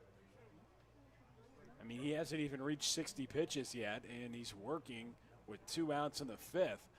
Well, 3/4 of your pitches are strikes. He's pounding the zone, and YD only has 4 hits to show for it. As Smith grounds it sharply over to first, gobbled up by Harmon, the first baseman, who stomps on the pillow, side retired. YD has nothing to show for the 5th inning, and at the end of 5, still down by 4, right here on the YD Red Sox Baseball Network.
Top of the 6th inning on the YD Red Sox Baseball Network. Will Connolly next to me. I'm Brad Klein, and YD down by 4. 7-3 Orleans leads, fresh off the heels of a 3-3 tie with the Red Sox at Eldridge Park in Orleans.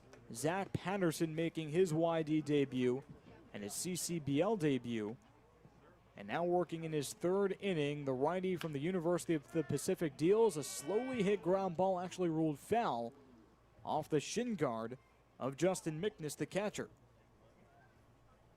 0 for 1 on the day, but reached on an error by Lou at 3rd, ended up scoring in the 2nd inning. He was the 3rd run for Orleans. And Orleans with the home run last inning from Locklear, another big shot by him.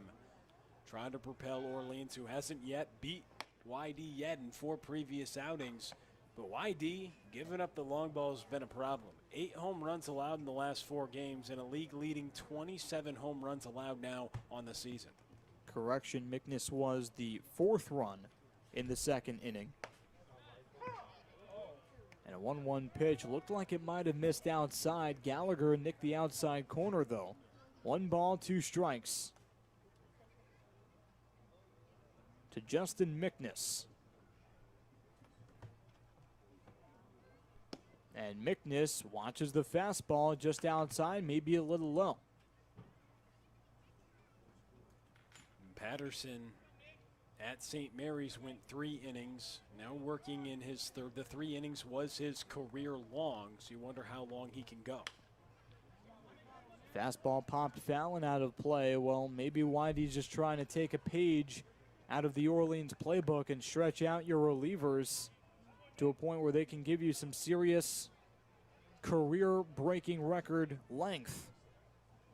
And here on 2 balls and 2 strikes in the top of the 6th inning to Justin Mickness, who didn't play in yesterday's contest. Ground ball through the hole on the right side into right field. A leadoff single for Justin Mickness, the 2nd time he's on base today. In the top of the 6th inning, starting well for the Firebirds, up by 4.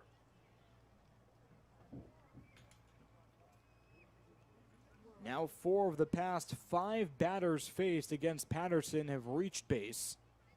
And David Marcano is yet to reach. Fielder's choice in the 2nd, a ground out. And then a strikeout looking in the 4th, showing bunt here, and he fouls it on a bunt attempt back to the screen. So David Marcano, the shortstop, in a position here with Kelly Nicholson managing. He loves his small ball. Does he go back to the bunt here with Zach Lou, the 3rd baseman, reading that last pitch? He is showing bunt. Lou on the grass, and the bunt is fouled down the first base line. Right over to Kelly Nicholson, the manager for Orleans, who can't be too happy about that failed attempt. Now in 0-2, you'd have to imagine the bunt is off. No one out, and a runner on first base.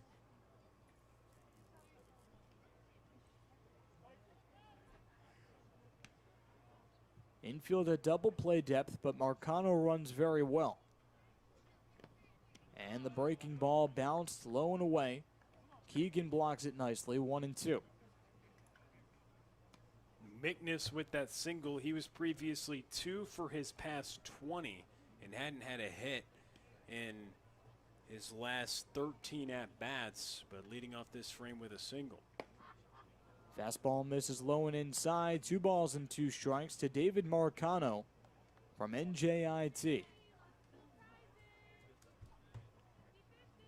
A rising senior. This is his 5th game. Hit .238 in 2021.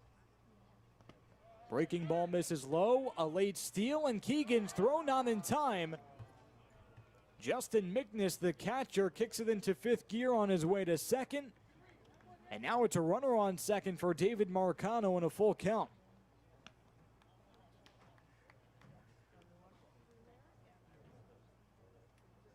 David Marcano hit .317 in the shortened COVID 2020 season. And now in a big spot here. A full count, no one out, and a runner on 2nd base up by 4. David Marcano swings and drives it to deep left field, slicing foul past the YD bullpen. Zach Patterson gave up a home run to dead center field, a 3-run shot in the last inning to Tyler Locklear. And David Marcano gave him a ride.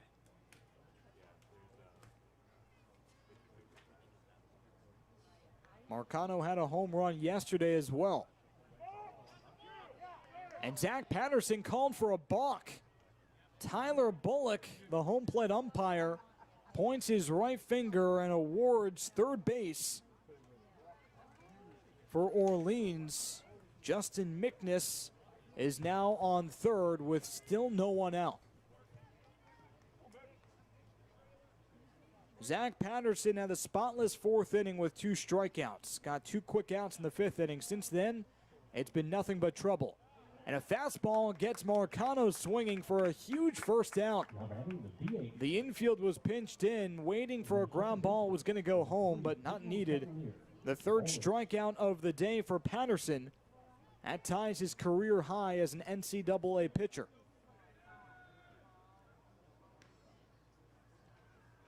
Now flip the lineup card to the top. Peyton Chatagnier is 0 for 2 today. A fly out and a strikeout, walked in the 2nd. Runner on 3rd, that's Mickness. He shows bunt. It's bunted back to Patterson. Flip over to home, not in time, and Dominic Keegan gets the force at first. So Zach Patterson fielded the bunt with his glove hand and flipped it up, but it went way too high to get the speedy runner Mickness, and Dom Keegan had to catch it about by his brow. Couldn't apply the tag, didn't even bother trying. Instead, he realized he still had some time to get the speedy Chatagnier down the first base line, and that's the silver lining. Now there are 2 outs and no one on, but Orleans leads by 5. Yeah, that's your traditional 1-2-3 play right there on the putout. If you're scoring at home. If you are, but the pitcher to the catcher to first, and Keegan made a good play on it, and he had to pop up and try to apply the tag and then make a good throw to first to still get the out in that situation. 1 ball, 1 strike to Julio Marcano. That's exactly what David Marcano was trying to do. Lay down a good bunt, play some small ball, and move over 90 feet. Couldn't do so. Great bunt by Chatagnier. And pretty much just died on the grass, and you'd have to wonder, it's actually pretty good conditions now, but it was raining very hard earlier today, mostly in the morning. The grass is a little bit slower now than it would have been on a sunny day throughout. The 1-2 bounced low, and if it was a little faster, would it have gotten quicker to Patterson? Would he have had more time maybe to field it with his right hand and flip it over to Keegan more accurately? 2 balls, 2 strikes, 2 outs, no one on. Orleans 8, YD3, top of the 6th inning. And a fly ball, left field, Tanner Smith shimmies under it to make the catch, side retired. 1 run, 1 hit, and no one left on. In the middle of the 6th, it's Orleans up by 5 right here on the YD Red Sox Baseball Network.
Back on the YD Red Sox Baseball Network in the bottom of the 6th inning, and another UCLA arm comes in relief for Orleans to relieve Orion Kirkering, who was absolutely lights out for the Firebirds. 5 innings, did give up 3 runs. They were earned 4 hits, but that is a new high for Kirkering. 5 innings pitched. Previous CCBL high was 5 outs recorded.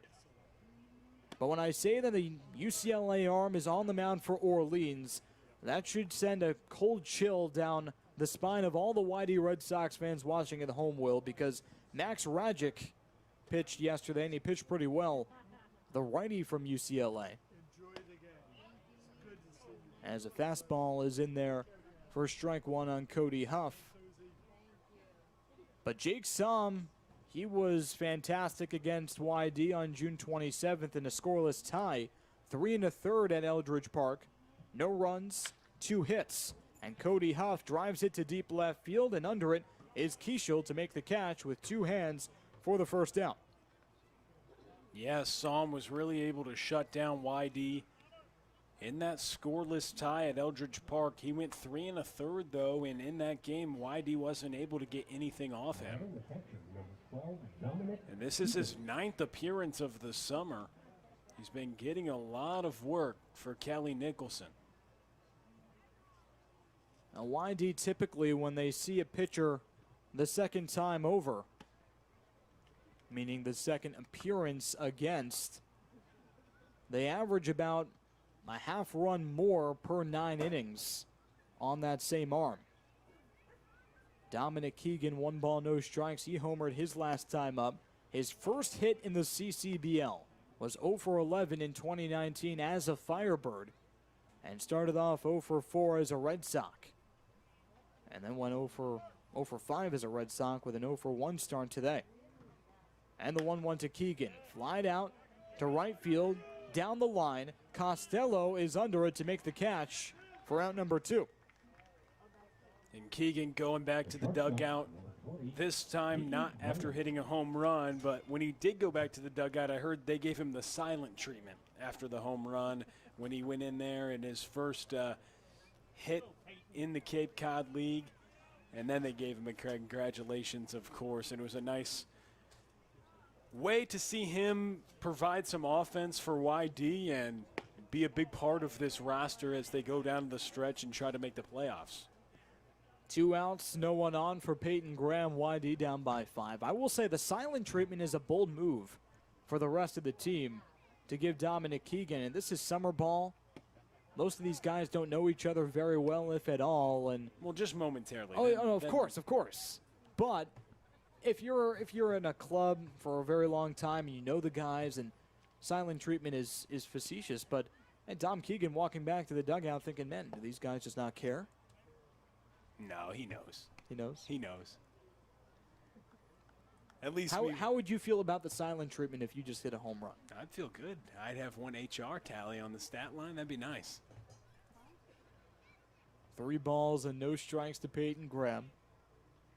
And takes the fastball at the knees for strike 1. I don't see you as a silent treatment guy. I see you more as a fist pump. I'm going to shoulder bump Brad down to the ground because I'm 6'5" and I can kind of guy. Well, definitely. I'm that type of guy as well. I mean, who do you think I am? Not the silent treatment guy. Not the silent treatment, but silent treatment will play if it has to. If they want a silent treatment, let them, but I'm going to get fired up either way. Would you give someone else the silent treatment?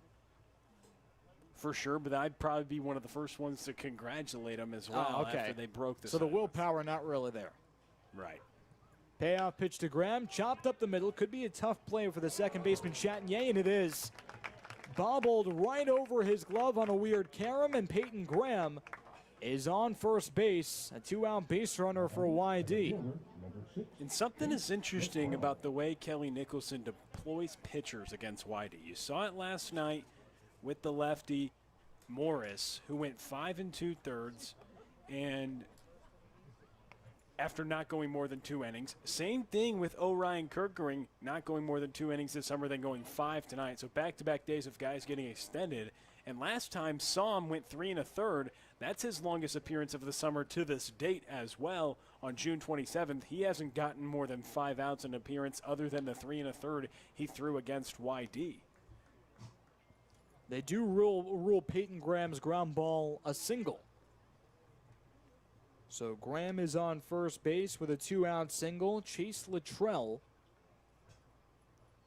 from Long Beach State at the dish with 2 outs. Fastball down the middle, strike 1 taken. We've only seen 9 strikeouts between the two teams, and YD has just fanned 3 times, so they're putting together more competitive at-bats here today. Well, that is a big change from last night. 29 strikeouts combined between the two teams. Luttrell grounds it up the middle, nearly takes off the ankle of Psalm. It goes into center field, and Peyton Graham will stop at second base, moving up just 1. Chase Luttrell with a 2-out single, back-to-back 2-out singles for YD, and Crew Robinson at the plate. Coming into this game, Chase Luttrell was just 1 for 15 against Orleans, and that one was a triple last night. He gets a single here in the 6th, and a guy who's hitting over 300 against righties, not so good against lefties, but it's his second consecutive day with a knock against a left-hander, and he gets it in a situation where YD can now put on some runs with Crew Robinson. And maybe even more importantly for Chase Luttrell, no strikeouts today. Strikeouts have been plaguing him all year. Has a team-leading 28 as Crew Robinson drives that to deep left center field, and it one-hops the wall. Peyton Graham comes around to score. Chase Luttrell is right behind him. It's a 2-run double for Crew Robinson, and YD has some life, down by 3 in the bottom of the 6th. Crew Robinson, big play right there, sticks the bat out, drives it to the other side, and that's what's going to happen. The left-hander's going to go outside on him, doesn't want to come in his kitchen, but Crew Robinson can punish the baseball. You saw how successful he was last season, already with another extra base hit, had a home run his last game at Red Wilson Field against Bourne, and putting together some good at-bats early on, just in his 4th game as a Red Sox, and a big-time double right there. Oh, if there was ever any confusion, anyone doubting if Crew Robinson belonged in the CCBL coming from the Utah College League, I think those doubters have been silenced as Drew Bowser takes the fastball off the plate for ball 1. He's now 3 for 9 as a Red Sox, and he has 2 extra base hits. With 6 RBIs playing in his 4th game. That's going to play. I mean, six runs driven in for Robinson. They've come in crucial times. He had the 3-run home run in the 9th, and he has 2 RBI double here in the bottom of the 6th. He's a really solid player, and he hits for average. And now Jake Psalm steps off the mound, and the lefty looked like he pulled out a rag from his back pocket and wiped off his hands just to dry him up and get a better grip on the baseball. So Jake Psalm working from the stretch with a runner on second base. That's Crew Robinson. The 1-1 to Bowser, taken on the outside corner. Bowser didn't think so. 1 ball, 2 strikes. Now, the other thing about Crew Robinson is he's yet to play in a win. 2 losses, 1 to Chatham, 1 to Bourne to start off his YD career, and then the tie yesterday. The Red Sox only down by 3 now after the 2-run double. And the 1-2 to Bowser is lined into left field, a base hit. Crew Robinson stopped on contact. He moves up to third. It's a 2-out single for Drew Bowser, and YD still going. 4 consecutive hits in the bottom of the 6th. Huge right there, getting the hits off the lefty Psalm, who they bring in, and they want to get a favorable matchup. YD doesn't hit the lefties as well, but they have 4 hits in a row right now. And now that offers a mound visit here off Psalm. Oh, Jake Psalm got 2 quick outs, both in the air, to start off this 6th inning. Cody Huff and Dom Keegan.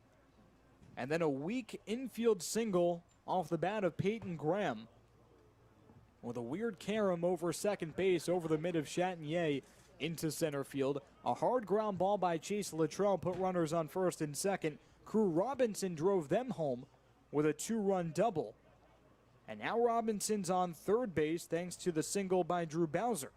And Somm, with 20 innings pitched at UCLA, 17 appearances with a 3.15 ERA. He was really good out of the bullpen for the Bruins, but he never allowed 4 hits through 20 innings and 17 appearances in a single game. He's allowed 4 in a row as YD has turned it on here in the 6th. And Zach Liu fouls the first pitch off the mask of Justin Mickness, takes a knee, and takes some time to catch his breath. Well, you're right. Jake Somm in a great deal of trouble right now, something that we haven't said much this year about him. The UCLA lefty gave up 4 runs in his first outing against Chatham. Since then, it's been pretty smooth. In fact, he went 4 straight outings after that without giving up a run. And now 4 straight outings of giving up runs, dating back to July 8th at Hyannis. No balls, 1 strike to Liu. Fastball misses low, 1-1.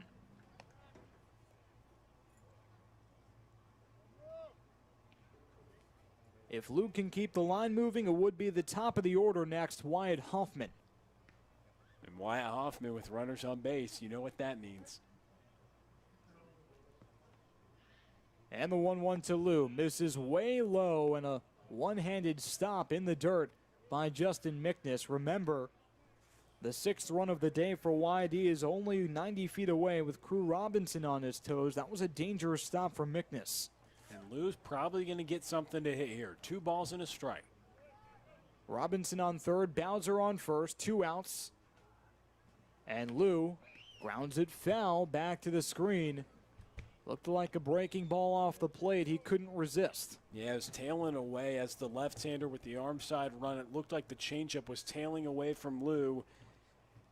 But Somm, 23 strikeouts and just 3 walks in 20 innings. He commands the zone well, so Liu probably going to see something in the zone. Maybe he tries to go off the plate 2-2. And Liu swings and fouls it into the mitt of Justin Mickness. No. Mickness couldn't corral it, nearly did, and pumps his glove in disappointment, so Zach Liu lives to see another pitch.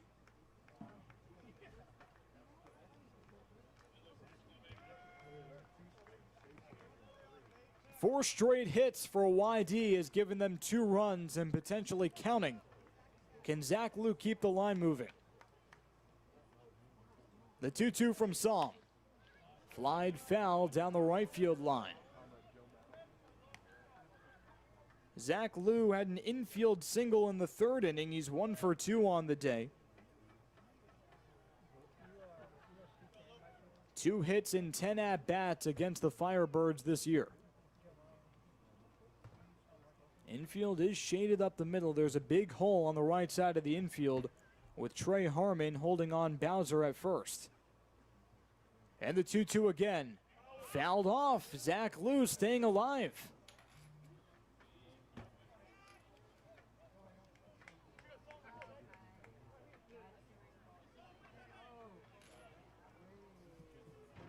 Five straight foul balls. Coming up on the 8th pitch of the at-bat to Zach Liu. Yeah, he's really fighting hard during this at-bat. With 2 outs and runners on the corners. Runner goes for second, and Drew Bowser just getting some cardio in. Swing and a miss for Zach Liu to retire the side, but not before YD gets 2.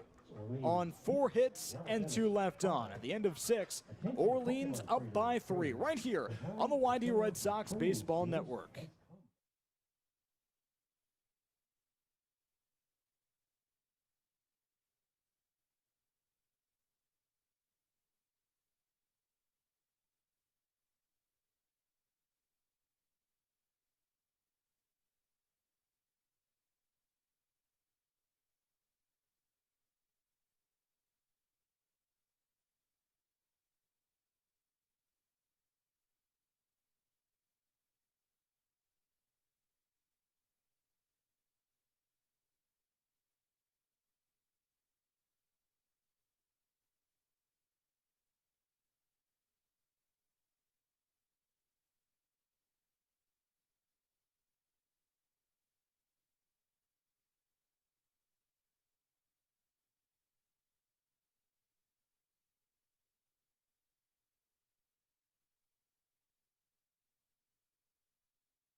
Back with you on the YD Red Sox Baseball Network alongside Brad Klein. Will Connerly here. 8-5 score, top of the 7th. And enter Ryan Patel, the right-hander from St. Louis University. And the breaking ball misses low. Facing off against 3, 4, and 5 in the order for the Firebirds. Luke Keeschel up to the plate. 1 for 2 today. He had a double and came around to score in the first. And hit a home run yesterday, his first of the season, which tied the game. And that ball hit well to center field. Chase Luttrell is back and catches it a few feet in front of the fence in deep right center field for the first out. Anytime Luke Keeschel sends it deep, it could be a problem. And Chase Luttrell's had a very, very busy day at the office in center field, and I think he's actually been playing a very good center field, a guy that hasn't played much center field in his NCAA career, certainly not with YD, mostly a corner outfielder here, and mostly a first baseman at Long Beach State. Third appearance for the right-hander Ryan Patel. He comes in relief of first Pat Gallagher, who went 3 innings, and then Zach Patterson went 3 innings as well, surrendered 4 earned runs, 3 strikeouts, 1 walk. But the 3 strikeouts in 3 innings matches career highs that he had at Pacific. Was a two-way player for the Tigers, who went 17 and 34 this past season. And now Scott Pickler, after 2 quick balls to Chase DeLauder, he runs out and wants to have a conversation with the right-hander Ryan Patel, who has thrown an inning in a third so far this summer. And as Scott has surrendered 5 earned runs while getting 4 outs. Well, that's the thing. He's gotten 4 outs, right, this season. Recorded 4 outs. We were there for another one that's not on the stats. And against Orleans, got the 27th out. But either way, his last appearance didn't get a single out. Gave up 2 runs, 3 base runners allowed. And now Scott Pickler just wants to make sure that he's calming down. Because that first out, even though it was an out, and it's not easy to get Luke Keeschel out, it was a pretty long fly ball. You want to make sure that Patel is composed. Be composed against Chase DeLauder, who's been on base twice, walked in the first, doubled last time he was at the plate in the 5th. And a 3rd straight ball thrown by Ryan Patel. And maybe he talked about the command that he wants Patel to have. Last appearance came on the 16th against Bourne when YD lost 8-5 on the 16th. A few days later, though, he takes the mound in an 8-5 ball game in favor of Orleans. And he goes to the breaking ball and misses back foot for ball 4, a 4-pitch walk to Chase DeLauder. And DeLauder reaches base with 1 out in the top of the 7th. And Patel didn't record an out last outing, but walked 2 hitters. And he did the same at Brewster, so he has 4 walks through an inning in a third, making his 3rd appearance of the summer, coming from SLU, where he pitched for the Billikens and earned 3 saves out of the bullpen. The first pitch, a strike to Trey Harmon. So DeLauder reaches base for the 3rd straight time. Now 7 of the past 8 games he's got aboard. Although he has cooled off just a bit, was hitting well over 300. Before the past 5 games, he's gone 4 for his last 19, but got a double today in the 5th. And someone to watch out for. Orleans leading the league in home runs. A swing and a miss right there on a breaking ball from Trey Harmon, and a big reason why is 6 of them come from Chase DeLauder, and another 5 come from Tyler Locklear, who's hit a home run in the form of a grand slam, and today a 3-run home run, which came in the top of the 5th as well. 7 RBIs on those 2 home runs here, playing in his 5th game against YD.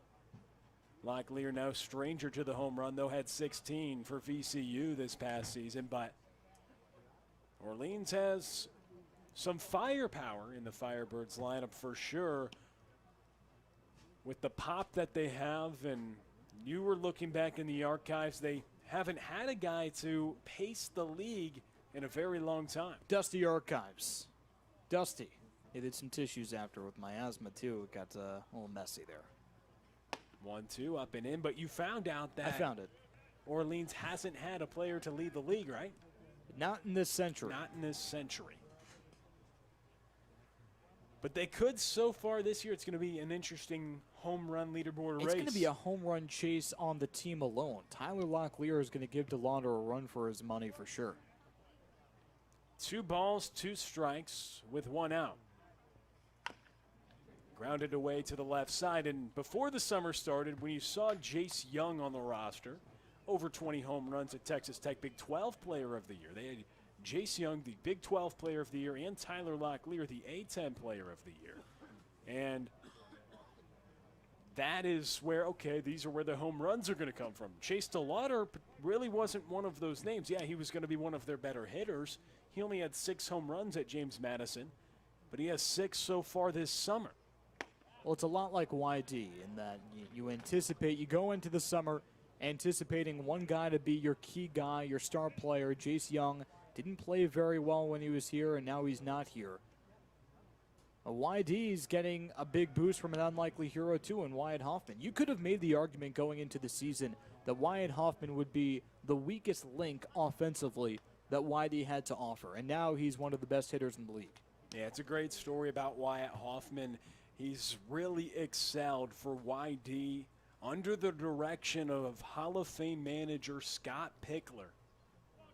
But think about it, right? Turn off your brain, erase everything that you've seen this year from Wyatt Hoffman. Go back to preseason version of Will Connerly. Where is Wyatt Hoffman's path to starting every day at second base? On paper, it didn't look like it was going to happen. It didn't, but he performed at a high level, and I get the point that you're saying. He is exceeding expectations and now creating new levels of expectations for himself as Ryan Patel issues back-to-back walks. Now in 3 appearances, he's walked 2 batters in all of them, and there's runners on first and second for Tyler Locklear. And Scott Pickler, a quick call to the bullpen. He's seen enough. We'll tell you about the new arm when we come back from break on the YD Red Sox Baseball Network.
Back on the YD Red Sox Baseball Network, a call to the bullpen. Eli Morse out of Portland, the 6'1", 210-pound right-hander, toes the rubber with runners on first and second to face Tyler Locklear, swing and a miss on the first offering. Now, a few days ago, Morse went 3 innings and surrendered 1 earned run.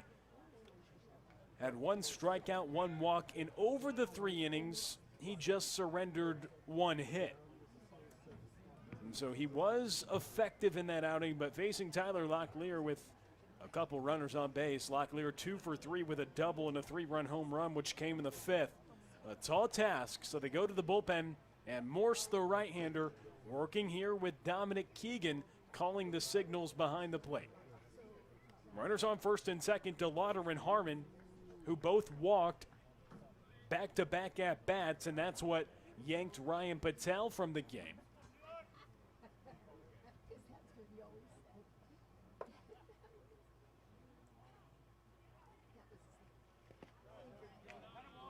Pitch misses low, and Brad, another factor is the atmosphere. Red Wilson Field, the darkness going to start playing a little bit of a factor now, and now you start questioning, is getting all 27 outs a possibility in this one with the lightness? And from the look of it, not looking too optimistic with the way it's getting darker here progressively as the time continues to tick. It's fouled away to the right side.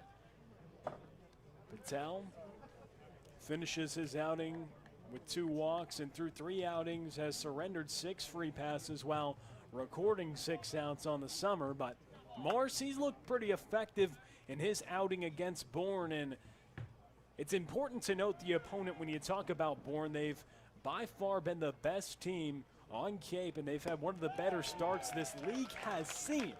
And Morse with a strikeout to start his outing of Tyler Locklear. 29, Jeff Costello. Jeff Costello now to the plate. He's 0 for 3. Making his first start with Orleans. He hit .329 at Northeastern. In his second stint with YD, played for them in 2019, went 4 for 10 in his short stint with the Red Sox a few summers ago, and takes the breaking ball for strike 1 against Morse, who really lifts his glove high. And we were talking with Sean Ward, our scout liaison, about that. Does that. A lot of guys who train with the methods of driveline baseball lift their gloves higher to create more backspin on the baseball as well. And Morse with runners on first and second, and also that can provide some deception and help with your mechanics and timing as well. As he's working here to Jeff Costello, grounded up the middle. Peyton Graham not able to get there. It's through to center field for a single, an RBI single at that, and it's a 9-5 lead in the top of the 7th after Costello gets his first hit of the summer for Orleans. It's an RBI single with 2 outs in the top of the 7th.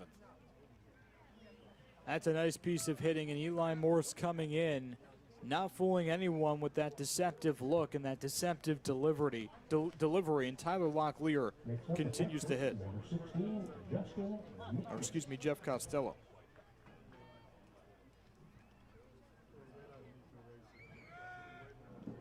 Justin Mickness up hitting here with runners on first and second. And Morse working on the mound. He struck out Tyler Locklear to begin his outing, and then surrenders the single as one of Ryan Patel's, one of the runners that Morse inherited, came across to score at Portland. 52 career appearances with 31 games started, a .359 career ERA in 218 innings pitched.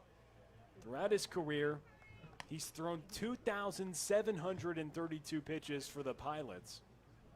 With an 8-17 overall record, the team this past year went 24-26, primarily gets ground balls. But this past year inherited 15 runners and allowed 6 of them to score. The ground ball by Costello was an RBI single. Grounder there Over right side Hoffman. 4-6 inning over. But now before one run comes across to score and 2 left on. It's a 9-5 lead as we send it to the bottom of the 7th. It's stretch time at Red Wilson Field.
Back with you on the YD Red Sox Baseball Network. Wyatt Hoffman to the plate.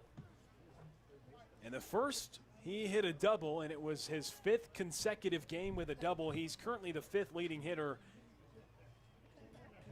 on Cape right now coming into this game with a .309 average. He's 1 for 3 right now as he's trying to boost that old batting average, and here at home hitting .414. Hitting .351 against righties, but he's going to deal with the lefty. On the mound right now, Jake Somm, as Tyler Bullock looked like he was adjusting the mask momentarily and then put it on and dials it up, getting ready to play.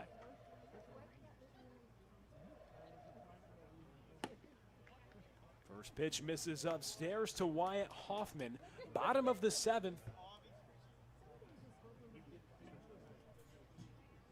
And this is the earliest I remember being at Red Wilson Field and starting to doubt the longevity of this game.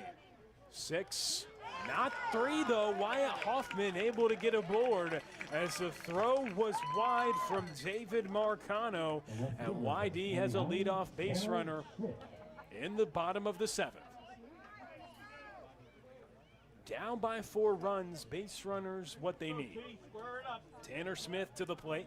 0 for 3 today. He was 5 for 14 in the first 4 meetings against Orleans, hitting .357 to lead the team in this matchup.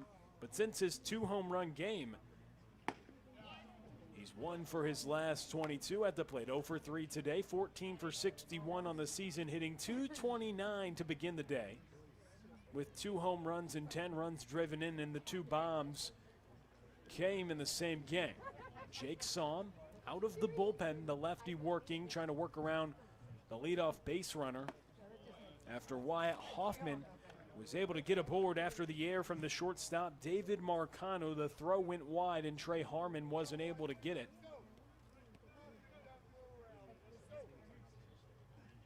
As the lefty Somm working here, he was really effective against YD. Last time he threw, as that ball hit to the left side and it's through. Tanner Smith has a single, and now runners on first and second and nobody out, and a third place hitter Cody Huff to the plate. Well, you can't get 4 runs in one swing without 3 runners on base. So YD just needs some base runners, keep the line moving, and Tanner Smith doing a really good job.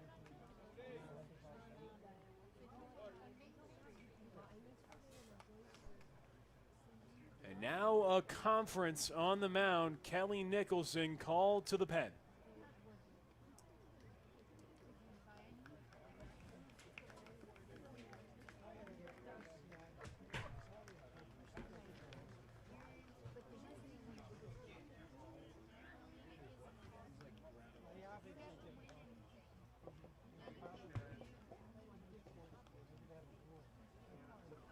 So new arm on the mound. We've got a pitching change, and we have some pitchers watching with us at home. We'll talk more about that on the other side of the break next on the YD Red Sox Baseball Network.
Back on the YD Red Sox Baseball Network, Connor Housley coming in to pitch. He's thrown 7 innings this summer, surrendered 7 hits and 5 earned runs with 7 strikeouts and 2 home runs allowed. Cody Huff to the plate. Runners on first and second. Nobody out. We gave you the pitching change. We also teased a pitcher, and we teased the starter coming up this Tuesday scheduled. Zach Jacobs, he's watching from home on the YouTube stream. So shout out to Mr. Jacobs enjoying the broadcast. He's not feeling too well right now. He could be watching anything else, Peaky Blinders included, and he just chooses the YD Red Sox Baseball Network. First pitch gets away from Housley. Runners move up to second and third. And you have many options nowadays with YouTube and every single channel, but everybody watching now, they're watching the YD Red Sox. Now let me ask you a question. Plenty of options. Let me ask you a question. You're sticking here with us. So in the CCBL, every team broadcasts their games, right? That's one of the great things about the CCBL. Chatham is one of those teams. Zach is scheduled to pitch against Chatham. He's watching the YD Red Sox Baseball Network. He could be watching Chatham right now and scouting the competition, yay or nay on that. Well, it definitely is something he could be doing. He could have the dual screen action up for all we know. Nah, there's no way. No way. Well, Jacobs, give us a little comment below. Let us know if you've got the dual screen up. He'll text us. Scouting he'll let me know. And he's going to tell the truth, too. You know what, Zach? If you're watching at home, which you are, I need a picture of your screen. I need proof that you're watching dual. 2 balls, no strikes, and Cody Huff grounds it up the middle. 1 run's going to come across to score. The ball is booted at short, and YD now trailing just 9-6. Wyatt Hoffman started the inning getting a board on an error by Marcano, and then he comes across to score. YD down by just 3, and here comes the tying run to the plate, and he can put a ball out of a ballpark. He did so in the 4th. Dominic Keegan up to hit. 2 balls that have given David Marcano trouble in this inning have provided great fortune for YD. No outs, runners on the corners for Dominic Keegan. Here against Connor Housley. The Tyrone, Georgia native, plays at Tennessee. Keegan hit right side and foul out of play. After a great effort, though, from Jeff Costello. He got the 60-yard dash going all the way toward Orleans' bullpen, but the ball out of play and nothing in one to count. I've just been informed, by the way, that Zach Jacobs only has one screen, but he's in the process of setting up a dual action on his laptop. How does it feel to be basically a scout liaison? That pitch gets away from McNiss, and another run comes across to score. One runner in the form of Cody Huff moves up to second, and Dominic Keegan still at the plate, representing the tying run as Tanner Smith comes across. And now there's going to be a conference on the mound. You said, how does it feel to be a liaison? For the viewers who don't know what that means, our scout liaison is Sean Ward, and they call him Sean. Yeah, it's clever. But now the stuff that we said is going to impact what happens on the field on Tuesday. Because now he's getting ready for the Anglers. Oh, he's gearing up.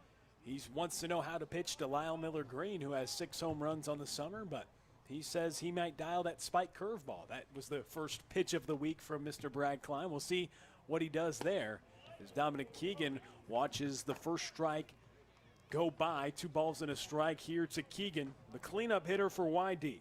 Had a 2-run home run to bring home Cody Huff in the 4th. If he could do it again, it would tie the ball game. Here in the bottom of the 7th, already 2 runs have come across, and YD trailing by just 2. The 2-1 to Keegan. Misses outside, and now 3 balls and a strike. No, rather 2-2 the count. As Tyler Bullock corrects the count, it was wrong on the scoreboard in left center field. So 2 balls and 2 strikes rather to Dominic Keegan here against Connor Housley, who's transferring to Kennesaw State. The right-hander comes set. Misses low, and Dominic Keegan with a full count. And Housley coming in was at Tennessee, but transferring, as we mentioned. Cody Huff was able to reach on an error, the second error committed this inning by the shortstop Marcano.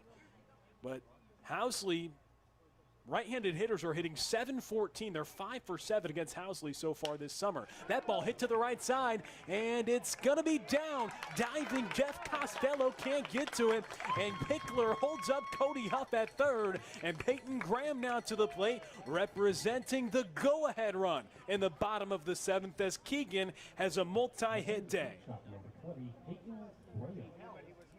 Dominic Keegan coming up clutch, and now Kelly Nicholson comes out for a mound visit, maybe even a pitching change, and he knows that the clock is ticking. He wants to milk the clock as well. It's getting dark, and if he can, and he is going to go to a pitching change, and I'm not in the mind of Kelly Nicholson right now, but I will say that an adverse effect to this pitching change is burning some clock and letting the sun go down even farther. It's getting darker here, and I think the umpires are informing YD right now, this is it. This is last licks. They're not going to even bother starting the 8th inning because they know it's going to get too dark. So YD trying to come back. Don't move a muscle. We'll tell you about the new pitcher next on the YD Red Sox Baseball Network.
back on the YD Red Sox Baseball Network.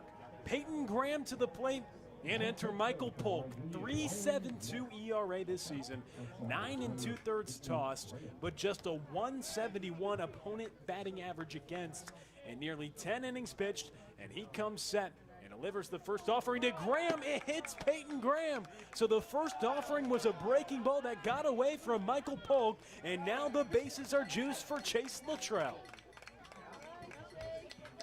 And the tying run in scoring position for Luttrell now. He has a great chance to knock this game up at least. The only problem is it is very, very dark at Red Wilson now. Probably the darkest it's been while the game's going on in 2021. And Chase Luttrell told me he has a very tough time picking up the ball in the late innings. Bases juice, nobody out. Tying run at second. Winning run at first. And first pitch misses upstairs from the right-hander Michael Polk. Getting very dark here at Red Wilson Field. Not sure how you can pick that up on your screen, but very, very hard to see at this point for the hitters. And the last inning, from all of our indications that we've seen, and believe that's what the umpires told both dugouts. So the time is now for YD and Chase Luttrell. The 1-0 he takes for strike one. Michael Polk, his 7th appearance of the summer and 3rd against YD. He has allowed a run, an earned run, in his previous 2 outings against YD, his only 2 outings against YD. His last appearance came on the 14th at Harwich. Hard-throwing right-hander out of Georgia, 6'3", 220, and the 1-1 to Luttrell upstairs. Well, the scary thing is that while it's hard for Luttrell to pick up the ball, and that hurts him offensively, could also hurt him because the fastball has been very erratic for Polk tonight, and he's having a tough time controlling it. Polk delivers the fastball, called strike 2 on Chase Luttrell. And Polk, somebody who didn't have the best command in 19 1/3, surrendered 17 walks at Georgia in 2021. Bases loaded. 2 balls, 2 strikes. Chase Luttrell at the plate. That pitch misses low, and the count runs full. So the payoff pitch awaiting with Cody Huff at third.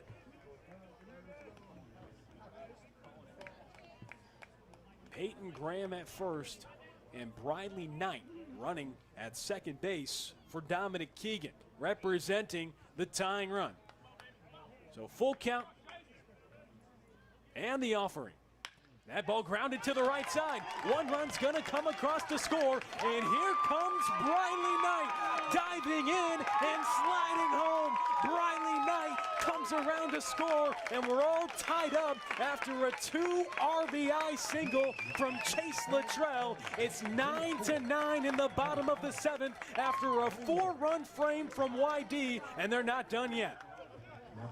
Unbelievable hitting by Chase Luttrell. The count was full, and Luttrell didn't try to do too much. Saw the gaping hole on the right side and knew he had some speed on second. Tie ball game, a 4-spot and counting in the bottom of the 7th, probably the last inning, and Orleans knows it. That's why the infield's in. Michael Polk coming in and surrendering the knock. Peyton Graham got hit, bases juiced. Chase Luttrell comes through, a 2 RBI single, 5 RBIs for Chase Luttrell in the past 2 games. Bunt, Crew Robinson pulls back. I don't know if he did. Now they say he did, but Robinson was very close to being called for a strike there. Crew Robinson, 1 for 2 today, 3 hits on the summer, 2 of which have gone for extra bases. 90 feet away is Peyton Graham. Briley Knight came around to score, who was pinch running for Dominic Keegan. After Michael Polk came in and hit Peyton Graham, then surrendered the 2 RBI single to Chase Luttrell, who had 2 RBIs on a triple against Orleans last night. Before yesterday, hadn't had a hit against Orleans in the previous 3 meetings. Swing and a miss by Crew Robinson, and if this is indeed it for the contest, this is 5 games against Orleans where YD has not lost to the Firebirds. After knotting it up here in the bottom of the 7th with 4 runs, Crew Robinson at the plate and the 2-1. Swing and a miss, and now 2 balls and 2 strikes. Drew Bowser waiting on deck as Crew Robinson at the plate. 1 for 2 today, had a 2 RBI double in the 6th. Could he come through here in the bottom of the 7th? The JUCO All-American going to UC San Diego. The 2-2, Luttrell is off. Infield doesn't care, run doesn't matter as the pitch misses and the count runs full.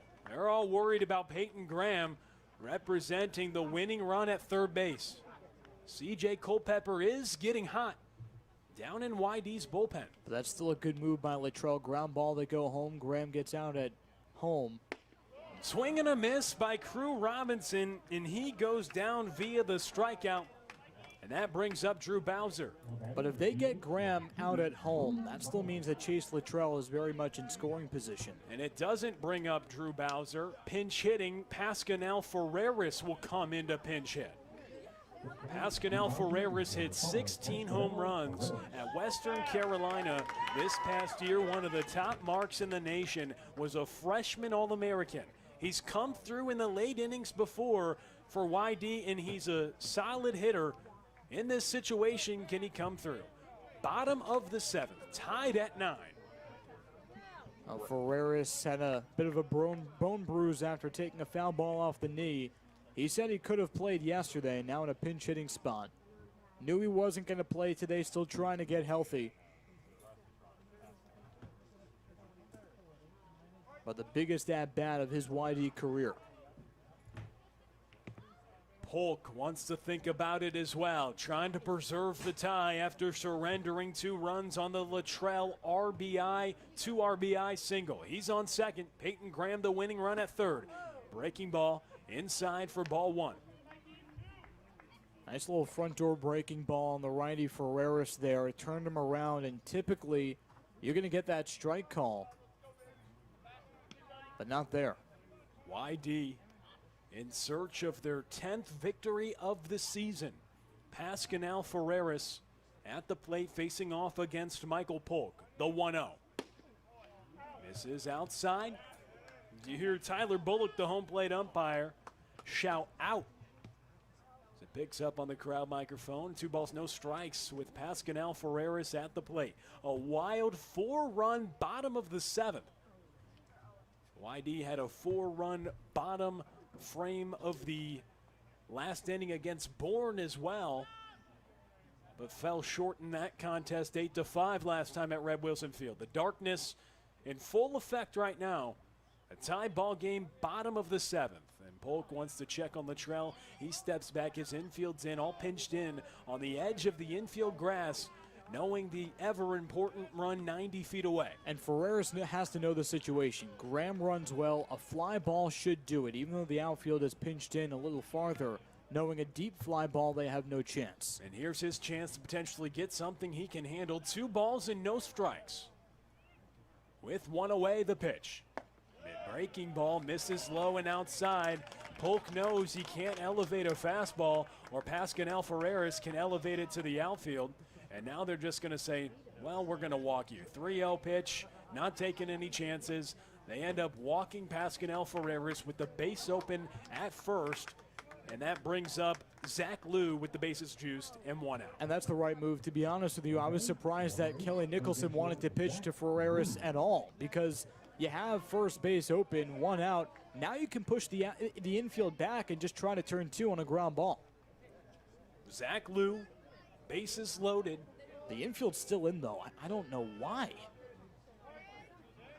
Trying to protect Peyton Graham. What are you doing? A ground ball ends the inning. Why are you going home? And a bunt by Zach Liu, hit to the right side, but a double play not guaranteed with Zach Liu running up the line at first. Am I missing something? This goes against the book, right? Kelly Nicholson is now hitting on 17. A ground ball again on Zach Liu should do it if you turn 2, and you're not going to turn 2 with the infield playing in so much on the grass.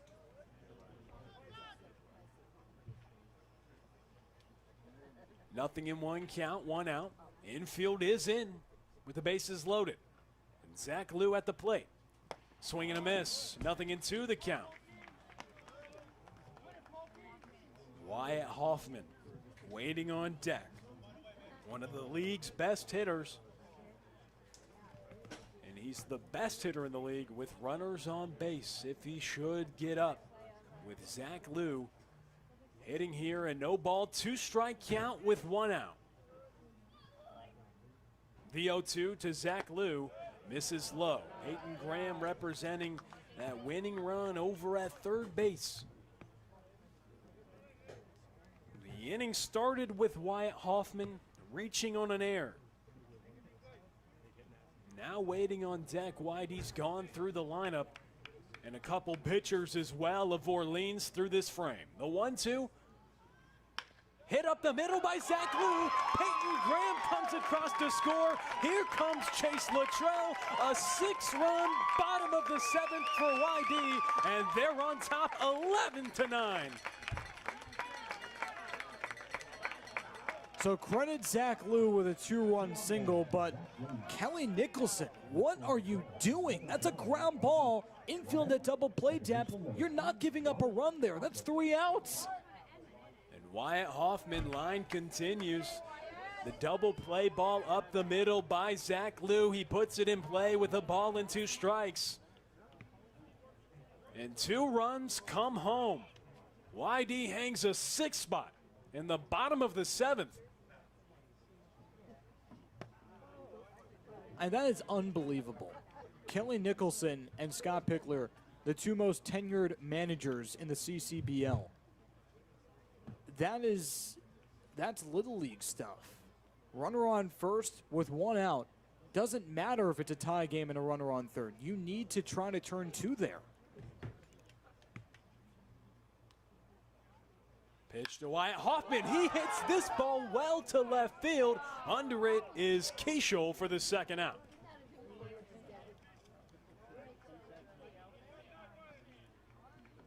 YD coming through in the late frames. 2 outs now for Tanner Smith.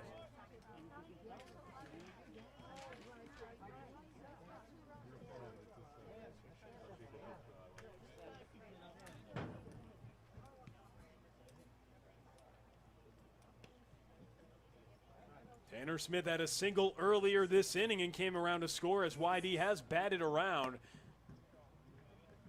Broke out of a 1 for his last 22 with a single, and then coming to score for YD as Culpepper is still warming in the bullpen. YD leading 11-9 after a 6-run bottom of the 7th. Ball grounded to the right side by Tanner Smith. Flipped over to right at first as Polk makes the out over at first base after the frame is finished, but not before YD comes across 6 runs as they bat around, and they now lead 11-9 after the 7th.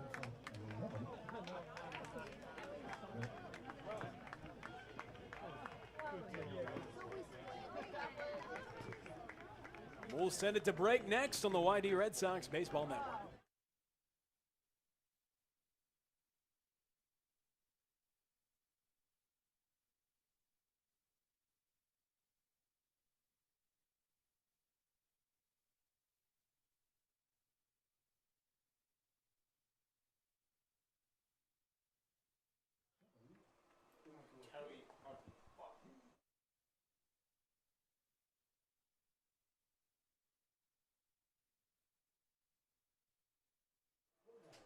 Back on the YD Red Sox Baseball Network. That's it. The call to darkness after 7. And YD comes through 6 runs in the bottom of the 7th, which was the de facto bottom of the 9th. And they win 11-9 in this one. A big-time comeback victory for YD. They prevailed over Orleans, improved to 3-0-2 against the Firebirds, and they'll be back at home tomorrow. Great win for YD after the tie in Orleans yesterday. Still an unbelievable finish to come up with a 6th spot in the bottom of the 7th. They didn't know it was going to be the last inning. That doesn't matter. YD scores when it counts the most. And this is an offense that was struggling for quite a while. Wyatt Hoffman had been the catalyst, and now doing it together. They had a bunch of hits in that 7th inning. Base runners up the wazoo. They had 4 hits, and they were all singles. Doesn't matter. YD 11 runs on 12 hits, 2 errors. For Orleans, 9 runs, 6 hits, and 2 errors. It was another classic game against the Firebirds. They walked it off on the Firebirds at Red Wilson Field once, and they come here and put a 6th spot in the bottom of the 7th here to prevail 11-9. YD will be in action tomorrow against Harwich. They host Harwich here at Red Wilson Field, and it's Luis Ramirez Day at Red Wilson Field tomorrow for YD. Luis Ramirez, he's one of those guys that warrants a Luis Ramirez day, right? And because his slider is just so good, and it's appointment television when he takes the bump. So YD improves to 10 wins, 8 losses, and 5 ties on the year. They have 25 points and still fighting for one of the top 2 spots in the East Division. Looking up the scoreboards and the standings so tight, and they face another East Division opponent in Harwich tomorrow, battling with the Mariners for that 2nd spot. Tomorrow at 5 o'clock at Red Wilson Field. We'll see you there. For Brad Klein and Will Connerly, YD wins this one 11-9. Have a good rest of your Sunday evening, and so long from Red Wilson Field.